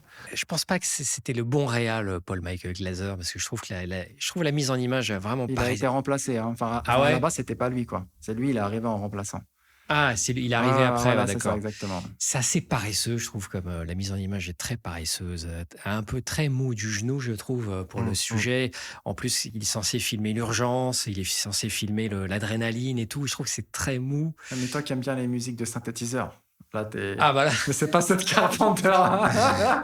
Voilà, ça n'a rien à voir. Là, c'est pas du Carpenter, là. C'est so 80s, c'est tellement années 80. Ah, de fou. Mais moi, j'avais l'impression de voir des images de clips vidéo des années 80 dans la prison. Ça, là, pour moi, c'est du clip vidéo, ça, c'est pas... Et t'as la petite Maria Conchita Alonso aussi, qui jouait dans Tina Turner Predator derrière. 2. Et c'est très mal vieilli. Dans Predator 2 Maria Conchita Alonso jouait dans Predator 2, elle a joué qui est sorti... avec Danny Glover. 3 ans après, ouais. J'ai de forts doutes que ce soit une idée originale de Stephen King. Après, voilà, je suis pas dans sa tête. Mais il y avait Patrick Swayze qui était pressenti pour jouer le rôle. Et Christopher Reeve, le Superman. Ah, ça aurait été énorme. Moi, je pense que Christopher Reeve, en plus, tu vois, qui était déjà habitué au collant, pour notre Superman d'enfance, je pense que ça aurait déjà donné quelque chose de plus intéressant. Il dégage un truc plus humain déjà, Christopher Reeve, tu vois. Donc ouais, c'est pas le meilleur Schwarzy et c'est pas la meilleure adaptation, même s'il y a des qualités, hein, mais notamment le présentateur qui est extraordinaire. Je crois que c'est le meilleur acteur du film. Richard Dawson, Kylian. Mais lui, dès ses premières répliques, il t'a vendu le rôle. T'es dedans direct. Le présentateur narcissique, relou, bien. Il me fait penser au mec qui joue dans Network de Sidney Lumet là. Un cynisme incroyable. Ouais, c'est ça, un cynisme assumé. Ouais, c'est ça, décomplexé. C'est ça, décomplexé, tu vois. Mais vraiment, mais un film assez bruyant, quoi. J'ai l'impression d'avoir ma tête dans un flipper pendant 1h30, tu vois. Tu sais, quand ils sont dans le bobsleigh, là, je trouve que c'est bien fait l'effet de vitesse, par contre. J'ai été surpris. Oui, c'est fou, quoi. Par contre, après, t'as le bobsleigh qui arrive dans la pancarte, c'était à la fin avec l'animateur, et tout explose. Mais pourquoi ça explose, en fait? Parce que c'est l'Amérique. C'est l'Amérique, mec. C'est l'Amérique. Puis, ça explose. Puis les explosions dans les années 80, c'était. Mais c'est pareil dans Christine. Je suis désolé, quand il arrive dans la station-service. Là, tu vois de l'essence qui coule. Je suis d'accord, mais de l'essence avec du feu, ça fait du feu. Ça fait pas une explosion. Et là, tout explose, quoi. Ouais, c'est le côté spectacle. Et juste pour terminer sur ce film, ça a donné un véritable jeu de télé-réalité qui s'appelle American Gladiators dans les années 90. C'est un mix entre Ninja Warriors et Interville. Un des shows qui a le mieux marché aux États-Unis. American Gladiators. La réalité a dépassé la fiction. On passe du coup au dernier film de la liste. C'est la grande soirée qui clôture l'année scolaire que tout le collège a préparée dans l'enthousiasme. Tous les élèves sont là. Même Carrie White. Une fille que personne n'aime. Nous regrettons beaucoup cet incident, Cassie. Je m'appelle Carrie. Et dont tout le monde se moque. La fille là, complètement patate. Une fille qui vit dans une maison bizarre. Avec une mère plus que bizarre. Carrie, 1977, Brian De Palma. Le film se centre sur l'adolescence de Carrie White, la souffre-douleur du lycée, qui découvre qu'elle possède des pouvoirs de télékinésie après les humiliations qu'elle subit auprès des autres lycéens et surtout la torture psychologique de sa mère qui est fanatisée. Donc, Carrie, là, tu voulais du classique. Là, je pense que tu es carrément servi. Moi, c'est un film dont j'ai toujours entendu parler à l'image de Shining, que j'avais jamais vu. Est-ce que tu as vu le remake? Non. Avant d'avoir vu... Non. Donc, cet été, je m'étais dit, il va falloir que je me fasse 3 films d'héroïne à l'ancienne. C'était Carrie, Suspiria et Rosemary Baby. Les 3, je les avais jamais vus. Alors, j'ai commencé par Rosemary Baby. Franchement, j'ai beaucoup accroché. Vraiment, j'ai trouvé, en termes d'ambiance et tout ça, c'est assez insoutenable. Il y a vraiment une atmosphère de paranoïa et tu sens qu'il va se passer quelque chose vraiment fort, impressionnant. Il y a vraiment une atmosphère anxiogène et de paranoïa qui monte crescendo dans le film. Et c'est un film de 68, donc c'était le film le plus ancien de cette liste que je m'étais faite avec donc, Carrie et Suspiria. Ensuite, j'ai fait Suspiria, pas du tout accroché. Les lumières, ce que ça dit, vraiment, c'était une purge pour moi. C'est vraiment pas mon style d'épouvante. Mais j'ai pas du tout accroché du début à la fin, que ce soit les couleurs, les ambiances, la mise en scène, les dialogues. Et j'ai pas du tout aimé. Et ensuite, je me suis fait Carrie. Et Carrie, sans surprise, c'est le meilleur. Dans les Jeux Olympiques, là, c'est la médaille d'or. J'ai vraiment supra kiffé le film. Sissy Spacek, incroyable. Elle est Carrie. Tu vois ce que je veux dire? Elle a une vérité de jeu taillée pour incroyable. Je l'avais découverte, moi, dans La Balade sauvage de Terrence Malick. Elle était un peu plus jeune. Non, les expressions dans le regard. Et moi, franchement, des films d'horreur, moi, c'est un de mes styles de prédilection. J'en ai vu. J'en ai vraiment vu. J'en ai depuis tout petit. Les films d'horreur, en fait, je les regarde juste aujourd'hui pour la mise en scène, pour le truc. Mais je suis tellement détaché. J'ai plus un œil aujourd'hui, un regard technique et j'arrive pas à regarder un film d'horreur en te disant j'ai peur. Donc je regarde plus pour la qualité du scénario, l'empathie avec les personnages, mais ça me fait pas vraiment peur. Là, avec Carrie, les bras raidis comme ça, un mec a fait flipper. Franchement, son regard, il est neutre, mais en même temps, il dit plein de choses. Tu vois, une rage, une fougue, une folie. Et encore une fois, quand là, ses mains, là, tu vois, une manière de positionner ses mains, avec une espèce de raideur chelou. Ah mec, j'ai regardé, j'ai fait oula, elle te laisse pas de marbre. Ouais, faut pas trop la faire chier. Ça m'a impressionné et ça faisait un petit moment que j'avais plus eu cette sensation. Surtout avec les CGI et moi c'est même pas la peine quoi. Tu vois, CGI franchement ça me sort du film. Et là, ça t'imprègne la rétine quoi. Donc la prestation de Sissy Spacek, elle est incroyable. Donc voilà. Après c'est du Brian De Palma. Donc en termes de mise en scène, tout ça, on va en parler. Mais Carrie, c'est l'exemple typique du film en fait où des carrières se sont jouées sur, non pas un film, mais sur une scène. Cette fameuse scène du sang de cochon. En fait, la carrière de De Palma, elle a décollé sur cette scène-là précisément. Et celle de Si se passait parce que c'est une scène qui est terrible. C'est terrible. Tu passes du paradis à l'enfer. C'est une scène qu'il a mis une journée à tourner. Hein. C'est une journée pour régler le mouvement de grue. Le producteur a dit, mais arrête, tu casses les couilles avec tes mouvements de grue, tu torches-moi ça vite fait. Et De Palma, il dit, non, mais j'ai un truc en tête, je vais faire ça, je vais monter là-haut, tac. C'est le moment du film, c'est le climax, il faut vraiment... C'est l'apothéose, c'est le moment de tension énorme. Une journée entière pour régler le mouvement de caméra. Alors j'aime bien parce que Carrie, ça démarre comme un soft porn des années 70, tu vois, avec ses plans dans les douches, tu vois. Ça devient... Elle me fait délirer l'ouverture de Carrie parce que c'est tellement pas comme... C'est une scène c'est le premier bouquin de Stephen King. Qui est adapté, c'est ça? Voilà, c'est ça, le premier bouquin adapté, tout à fait. Il a jeté à la poubelle les premiers écrits avec la scène de justement des menstrues, des règles. Et sa femme a récupéré les écrits et il lui a dit, mais attends, ça va intéresser personne. Il a dit, si, et tout. Et donc, c'est se passait. Mais c'est à ce moment-là, c'est complètement nul. Mais c'était écrit. Elle a dit en anglais, si. SpaceX. Elle l'a aidé à croire en lui, en tout cas, pour continuer l'écriture de Carrie, quoi. C'est énorme. Ça veut dire que sans son intervention, il se peut que il aurait lâché l'affaire. n'aurait jamais existé. Il n'aurait jamais existé. C'est une scène qui installe le personnage. C'est sûr. Qui dit tout déjà. C'est pas juste une scène pour les pattes. Hein. Et quelle monstruosité de la part des lycéens. On est très cruel à ce moment-là. Les enfants sont très très cruels. Très. Moi, j'ai une petite anecdote. On arrive au collège. On était en 4e, il me semble. J'étais dans un collège. C'était assez compliqué. Je me rappelle d'un mec. Il était nouveau. Il sortait les griffes un peu pour rien. Et donc, cette stratégie-là n'a pas fonctionné et c'est devenu un souffre-douleur. Et je me souviens, il s'était fait balayer, mais sèchement dans les couloirs là, avant d'entrer en classe.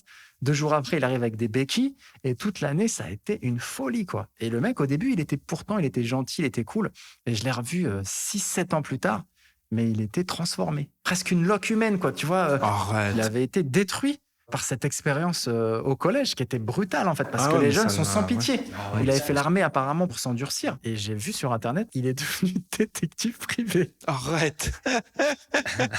Comme quoi il a réussi à trouver une porte de sortie différente. Le collège c'est vraiment une frontière où des gens ne sont pas sortis indemnes. De certains collèges. Tu peux mal tourner. Vraiment. Pas le lycée. Parce que moi, quand j'étais au collège, je me souviens très bien, je me suis dit, le lycée, ça va être une folie. Mais en fait, non, parce que les gens qui continuent le lycée, ils ont des velléités scolaires. Comme à la fac, tout le monde... T'es presque sorti d'affaires. Oui, voilà. Mais au collège, t'as tout le monde encore. T'as tous les gueudins, je me souviens, on avait la section SES. On appelait ça section enfants sauvages. Ouais. Tout le monde est ensemble. C'est avant l'orientation, en plus, je crois, de 5e. Là, t'as tout le monde, hein. T'as tous les cas. Mais c'est encore là dans t'as tous les cas. Donc, en général, après, il n'y a rien, quoi. Parce que ça filtre, là. Parce que voilà, tout le monde est en seconde. Ça filtre, exactement. Après le brevet, Voilà. Mais avant... C'est la jungle. C'est la jungle. Les mecs, c'est la cour des miracles. C'est la cour des... C'est vrai que le passage CM2 6e, il est violent. Il est très, très violent. Ouais, c'est vrai que c'est un moment stratégique. Mais j'y avais pas pensé, mais t'as raison, hein, avec le recul. C'est un carrefour. Hein. C'est un moment charnière. Et puis c'est là que la vraie méchanceté apparaît. On avait une stratégie, en fait. Soit t'avais des grands frères qui pouvaient t'aider. Moi, c'était pas mon cas. J'avais mis en place, moi, une autre stratégie. On dirait que c'était en tôle. Il fallait que tu trouves des protecteurs. Il a compris. Putain, faut être fort. Ah, mais c'est ouf, quand même. C'est ce que j'avais fait, en fait, que certains autres, tu vois. Et en fait, j'avais pas le physique, tu vois ce que je veux dire. J'avais le cerveau. Mais j'arrivais un peu à les divertir, à les trucs. Mastermind. Sous la protection des grands. Quand j'étais en voyage, viens avec nous derrière dans le bus, on va gaulerie avec toi. Tu vois, le Joker dans les... avec le roi, là, tu vois. Le fou. T'étais le fou. Le fou du roi. Le fou du roi. C'était le fou du roi. Et donc, du coup, le fou du roi, il est protégé. Et donc, les petits cons de 6e, ils parlaient pas avec moi parce qu'ils s'attaquaient. On les appelait les microbes, tu vois. Ils venaient à 5-6, et quand tu les frappais, ils appelaient leur grand frère, ces enfoirés. Donc, moi, personne me prenait la tête. Non, mais c'est des stratégies, mec. Mais ouais, t'es obligé. Et donc, moi, on me kiffait.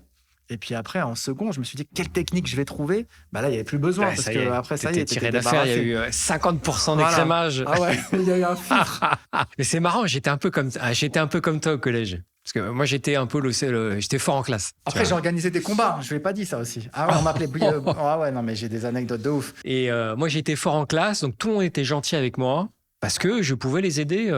Et donc, j'avais la protection des muscles parce que moi, je les aidais. Je leur filais. C'est ça. Ils copiaient sur moi. Je leur disais qu'est-ce qu'il fallait apprendre. Au collège, ils te foutent de la valeur. Ouais, c'est vrai. Sauf si t'as des grands frères. Si t'as Alors. des grands frères, nous, ça marchait. Le mec, il Ouais. ramène son grand frère, il défonce le gars, ça se passe bien. Parce Mais que si c'est t'as la pas de grand jungle. frère, c'est la jungle. C'est la jungle. Tu vas crever, quoi. Non, mais Tu vois ce que je veux dire? C'est dur, hein. Franchement, Donc, soit c'est t'es chaud. fort en classe, soit t'es bon en sport, t'es baraque, Voilà. donc personne te fait Exactement. chier. Soit t'as une famille qui a une réputation, ça aussi, Voilà, ça t'as aide, ça. marche Soit t'es aussi. le mec qui est marrant, Voilà. Bah, moi, c'était mon cas. qui fait des blagues et tout. On t'aime bien parce que tu fais rire les gens. Voilà.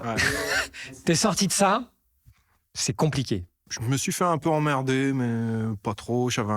Déjà, quand je suis arrivé en 6e, j'avais un cousin beaucoup plus âgé qui était en 3e. Donc, je faisais exprès d'aller le voir, le saluer devant tout le monde, tu vois, pour qu'on comprenne bien qu'il y a une connexion. En plus, je bluffais, hein, parce que C'est la mafia, tu sais. c'était mon grand cousin, mais c'était pas du tout un bagarreur. Hein. Ah ouais. Il était grand, mais il était pas du tout balèze, et puis il faisait pas de sport, tout ça. T'as Mais l'apparence qui compte. Voilà. Ça jouait un peu. Donc j'étais plutôt tranquille et après j'étais pote avec un grand gaillard d'1m90, c'est ça. Voilà, c'est gros bon. balèze. La Je personne traînais tout le t'emmerde. temps avec lui. Ouais. Je n'étais jamais emmerdé. Mais non, mais Jamais. évidemment, personne va Mais t'emmerder. c'est comme en prison. Hein. Moi, Ouais, j'avais un c'est pote, vrai, c'est comme la mais tôle, hein. C'est comme en prison. Voilà. C'est J'ai exactement un ça. pote là et je suis protégé et tout. Réel, hein, c'est réel. Non, parce que. Et mon pote, il est balèze. Hein. C'est Il un m'a truc dit, de j'en ai malade. couché 2 et tout. Les mecs, ils arrivent devant toi, ouais, tu parles le truc, mais qu'est-ce que tu veux. En fait, ils te testent. Ils savent que c'est pas le physique, c'est le mental aussi. Ouais, Tu c'est vois vrai. C'est vrai. C'est-à-dire, ils c'est disent, vrai. tu peux être balèze, mais en fait, être une poule mouillée dans ta Ouais, tête. c'est vrai. Ils testent. Et toi, en fonction de si tu donnes un truc, t'es mort. C'est fini. C'est un microcosme. Hein. Ça- Il y a une hiérarchie, Voilà. il y a des rapports de force, tu vois, c'est un truc de malade. La cour de récré du collège. Et oui, Carrie, ça parle de ça. Voilà. Ça- On passe au prochain épisode. On a Non, non, mais c'était digressé, ça. mais c'est ça. Hein, Ouais, en fait, c'est hein. ça, avec un peu plus de sang, mais c'est ça. C'est un teen movie d'horreur à la sauce Brian De Palma. C'est un virtuose de Non, la mais il y mise en en a eu scène. combien de litres de sang Et cette scène est terrible. Hein, alors, Et il faut qu'on parle du choix du spin screen aussi. Parce qu'apparemment, Oui. là, il Ouais. a désavoué cette méthode. Ah bon? Mais moi, je trouve qu'au final, elle rajoute quelque chose de tellement intense dans le film. Et il ralentit aussi. Donc, moi, je trouve que ça ajoute une force. Et encore une fois, dans son regard, on sent une dureté de domination qui est incroyable, quoi. Et il y a aussi une chose que j'apprécie aussi beaucoup dans le film, c'est tout le monde va prendre. Ouais, c'est ça qui est bien. C'est une dinguerie, ça. hein. C'est Mec, tout le monde prend. Il n'y a pas de. Même les Sans- gentils, même ceux qui y sont pour rien. Sans Ah discrimination. ouais, là, il n'y a pas de jaloux, là. Et ça, c'est énervé comme concept. Tu vois, vous allez tous prendre cher. Tu vois, et Elle c'est ce trie qui se pas, passe. elle fait pas le tri. Tu vois, et même à la fin, qui est une scène voilà, légendaire avec la main qui a été repris dans gros clin d'œil dans plein de films, dans des séries qui sortent de terre pour prendre justement la main de une des seules filles qui la Qui le met soutenait. bien. Voilà. C'est un film matriciel et je dirais, c'est juste dommage que si se passait, voilà, on a eu du mal. Elle est pour toute sa vie Associée. associée à ce rôle, malheureusement. Elle a été nommée aux Oscars. Hein, Ah comme bah, elle comme le Piper méritait. Laurie aussi. Hein, parce Ouais. que Piper Laurie Ah oui, aussi, Piper Laurie mère aussi, ouais. fanatisée, elle est incroyable aussi. Elle quoi. est, elle livre toutes les deux, on livre des performances extraordinaires, quoi. Tu vois, c'est vraiment le film qui a marqué sa carrière à elle. C'est le film qui a lancé Brian De Palma définitivement, tu vois. Sur une scène, c'est vraiment cette scène-là. Et Stephen King aussi, du coup. Et Stephen King. D'ailleurs, il est crédité Stephen King. Steven, avec un V. bande-annonce. Ah bah oui, il n'était pas connu, c'est la première adaptation. Donc il le s'appelle, stagiaire des titrages voilà, s'est planté. voilà, il appelait Stephen King. Mais oui, c'est vrai, c'est ce qui a fait sa carrière de Ce qui a propulsé, hein, bien sûr. d'écrivain bankable, entre guillemets. Non, une date, hein, vraiment une date qui a très bien vieilli. Hein. Il a gardé ce charme vraiment 70s, tu vois. Ouais, C'est- avec cette photo, alors je sais pas qui est le chef-op, mais une belle photo très magnifique. ouatée, comme ça, très belle. Cette scène finale qui dure 5 minutes. Hein. Quand même. 5 minutes, quoi. 5 minutes, quoi, de déflagration, de folie, de destruction. Et ça m'a rappelé, dans une autre mesure, une scène aussi comme ça de tuerie dans Hellraiser 2. Je suis dans une discothèque où il y a Pinhead qui sort et il défonce tout le monde dans la discothèque, quoi. Et à coup de chaîne, les gens qui sont transpercés et tout. Et moi, j'avais vu Hellraiser 2 avant donc Carré et ça m'a fait penser un peu à cette scène-là. Alors après, l'impact n'est pas le même. Clive Barker, qui est aussi réalisateur et aussi Oui, c'est vrai. un auteur d'épouvante aussi dans un autre style. Et ce qui est troublant, c'est ce mélange de charme angélique et d'actes démoniaques. Ça m'a un peu évoqué Damien aussi, d'une certaine manière. Damien de Richard Donner.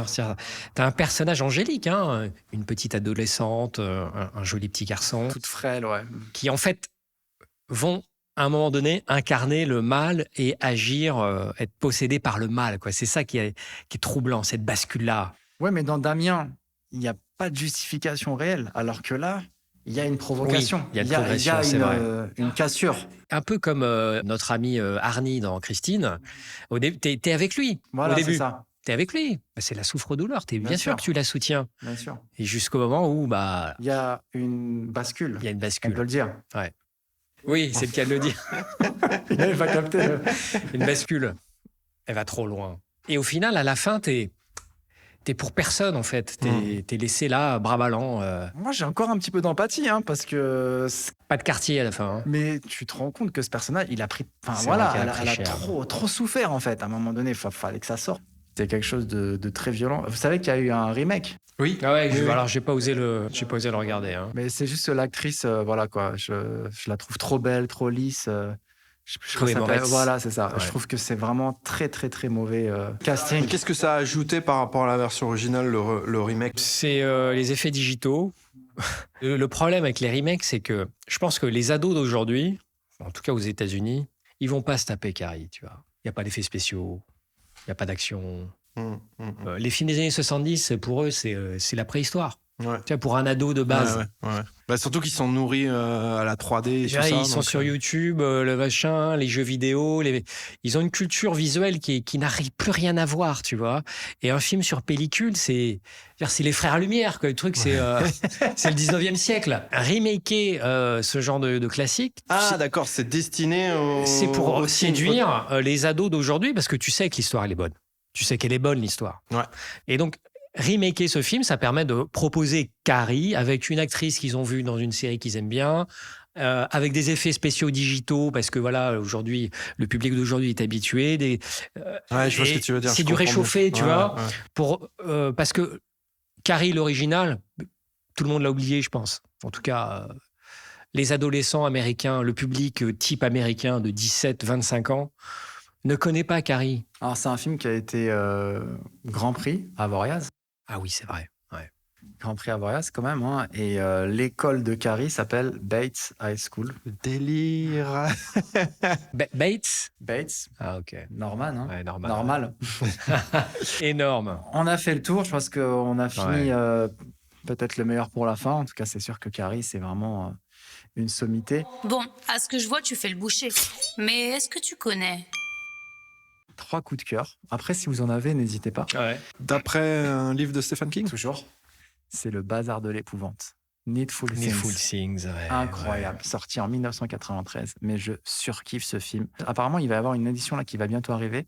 Mais quand t'as pas d'édition française en Blu-ray, moi, ce que je fais quand j'ai des films comme ça que je kiffe, j'achète un Blu-ray d'une autre langue, je récupère la piste audio française du DVD et je remets ça sur mon logiciel et je réexporte. J'ai un petit graveur de Blu-ray. Ah ouais. Il n'y a pas de problème de synchro? Aucun problème de synchro parce que c'est du 24 images par seconde. Du coup, la qualité HD avec les VF de l'époque, c'est magnifique. Et ça fait que j'ai le Blu-ray et puis j'ai deux galettes en fait. J'ai 2 disques dans mon boîtier et c'est parfait et je me fais un kiff comme ça. Et donc Max von Sydow, c'est le héros du film. Il a un charisme. Il est manipulateur. Franchement, il aurait mérité un Oscar. Il est énorme, cet acteur. C'est un mec, en fait, qui arrive dans la ville de Castle Rock. Voilà, ça aussi, ça revient très, très souvent. Rob Reiner a appelé sa société Castle Rock Entertainment. Il ouvre, en fait, un espèce de magasin. C'est pour ça qu'ils appellent ça Needful Things. Et il arrive, en fait, à créer des embrouilles entre les... Il arrive dans un petit patelin et une embrouille entre les gens, mais d'une finesse et d'une manipulation. Mais c'est incroyable. J'ai vu les 5 premières minutes, là, il de arrive... générique. Tu vois, comme je te dis, à faire en sorte que les uns soient contre les autres, à les manipuler, mais d'une manière subtile. Pour moi, c'est une pépite. Il y a un film qui s'appelle Dark Side, Les Contes de la Nuit Noire. Il y a un sketch dedans qui s'appelle Chat d'enfer, qui devait être dans Creepshow 2. Je vous ai dit, pour des raisons budgétaires, on n'avait eu que 3. Et en fait, il devait y en avoir 5. Et donc là, Chat d'enfer, il est finalement passé chez Dark Side. Et sur les 3 films de Dark Side, des Contes de la Nuit Noire, il y a uniquement ce film qui est adapté de Stephen King. Tiré d'une nouvelle, l'épisode, il est excellentissime. Vraiment, je vous le conseille. Il y a un épisode dans Les Contes de la Nuit Noire qui s'appelle Le Serment d'amoureux. C'est pas de Stephen King. C'est un autre écrivain qui s'appelle McDowell. C'est vraiment une histoire qui m'a énormément marqué. 2 autres films, Cimetière, sorti en 89. Ah, mais Cimetière, ouais. De Marie Lambert. Celui-là, il est beaucoup plus connu.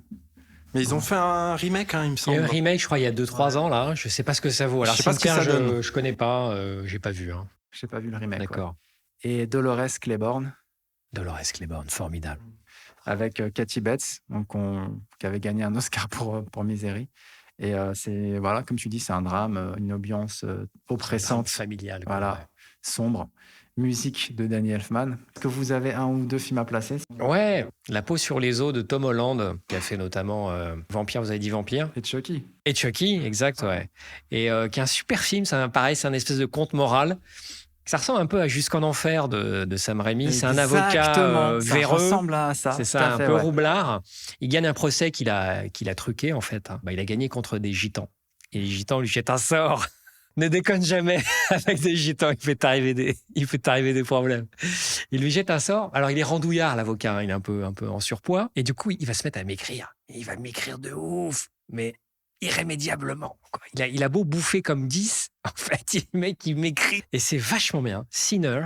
C'est génial parce que là, pour le coup, et même les effets spéciaux sont bien. Comment montrer l'amaigrissement? Comment ça marche? Tu vois, c'est compliqué à faire, l'amaigrissement. Et c'est vachement bien fait. C'est un petit conte moral. Et en nanar, Maximum Overdrive. Réalisé par Stephen King lui-même. Le seul film. Je crois que je l'ai vu. C'est avec des camions. Là, avec des camions, des camions possédés, en fait. Un peu comme Chris et Christine avec des camions. Il a gardé le côté vert. Quand tu vois que Christine s'énerve, en fait, le tableau de bord devient vert. Oui. La même idée sur Maximum Overdrive. Vert lumineux vert, tu regarderas là. D'accord. Alors, c'est un film qui est vraiment... C'est là que tu dis, bon, ok, Stéphane, tu n'es pas réalisateur. Ah ouais, il faut se calmer, là. Et ben ça, pareil, je ne l'ai jamais vu, parce que l'affiche, elle est horrible, avec une main, là, sur le camion, là, qui sort. C'est ça. Ça fait nanar. Ouais, il le confesse lui-même, il l'a réalisé sous drogue, en fait. Ah ouais. C'est-à-dire qu'il... C'était sa période rock'n'roll, et donc il était constamment défoncé sur le plateau. C'est vrai qu'on n'a pas parlé de ses addictions, un truc comme ça. Il se rappelait même pas qu'il avait écrit Cujo. Enfin, ouais, c'est on n'est ça. pas trop rentré là-dedans. Parce c'est que pas grave. Je préfère rester sur les films. C'est anecdotique, mais là pour le coup, bon, on voit le résultat que ça donne quand il fait un film. Par curiosité, si vous voulez vous y risquer, en faisant avance rapide pour constater les dégâts. C'est le cas de le dire, le carnage. Le carnage, ouais, c'est clair. Alors, c'est pas un Stephen King, hein, je vais faire un peu mon Jamel. C'est pas un Stephen King, mais c'est un peu tout comme, c'est Something Wicked This Way Comes, qui est adapté de Ray Bradbury. C'est un film qui date des années 80. C'est une fête foraine, en fait, c'est des forains qui arrivent dans un bled, des forains. Ils installent leur foire. Et puis, il va se passer des trucs bizarres. Something Wicked. Déjà, j'aime bien l'idée des forains là, qui s'installent quelque part. Non, mais moi, les films sur les foires, non, mais je surkiffe. Tout ce qui va être fête foraine, tout ça, d'ailleurs, je kiffe la caravane de l'étrange, hein, j'en avais déjà parlé. Et c'est la foire des ténèbres en VF. La foire des ténèbres. Je connaissais pas du tout. C'est avec Jonathan Pryce. Ça date de 83. C'est une petite pépite des années 80. Production Disney avec Jonathan Pryce, Jason Robards. Il y a Pam Grier aussi qui joue dedans. C'est réalisé par Jacques Clayton. Vraiment, allez-y, hein, c'est un super film. Merci à mes invités autour de la table. Merci à vous. Merci Fouad, merci Jamel. N'hésitez pas à nous suivre, hein, pareil, hein, sur les agrégateurs de podcasts, je dirais certains. N'hésitez pas à nous suivre sur les plateformes de streaming. Voilà, Spotify, iTunes Podcast, tout ça. N'hésitez pas aussi à laisser un message, ça permet en fait à d'autres auditeurs de connaître le show. Merci encore à Fouad. Et merci Jamel, merci Sam. Le meilleur pour sa nouvelle chaîne Magic Hour. L'heure magique. L'heure magique. Voilà. Allez-y. Voilà. Sur YouTube. Absolument, allez-y. Là, on vient de clôturer la première saison. 7 épisodes, plus 2 hors série. Et on attaquera ensuite la deuxième saison. Voilà. On vous dit à très bientôt. Et avant de partir, Fouad, par contre, on va pas te laisser comme ça. Il va falloir absolument que tu nous lâches 6000 balles. C'est la base. Avec plaisir. Mon générique préféré. Tu me fais tomber 6000 balles.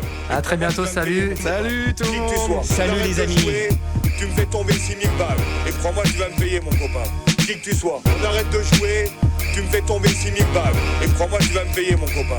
Qui que tu sois, on arrête de jouer. Tu me fais tomber 6000 balles. Et crois-moi, tu vas me payer mon copain. Qui que tu sois.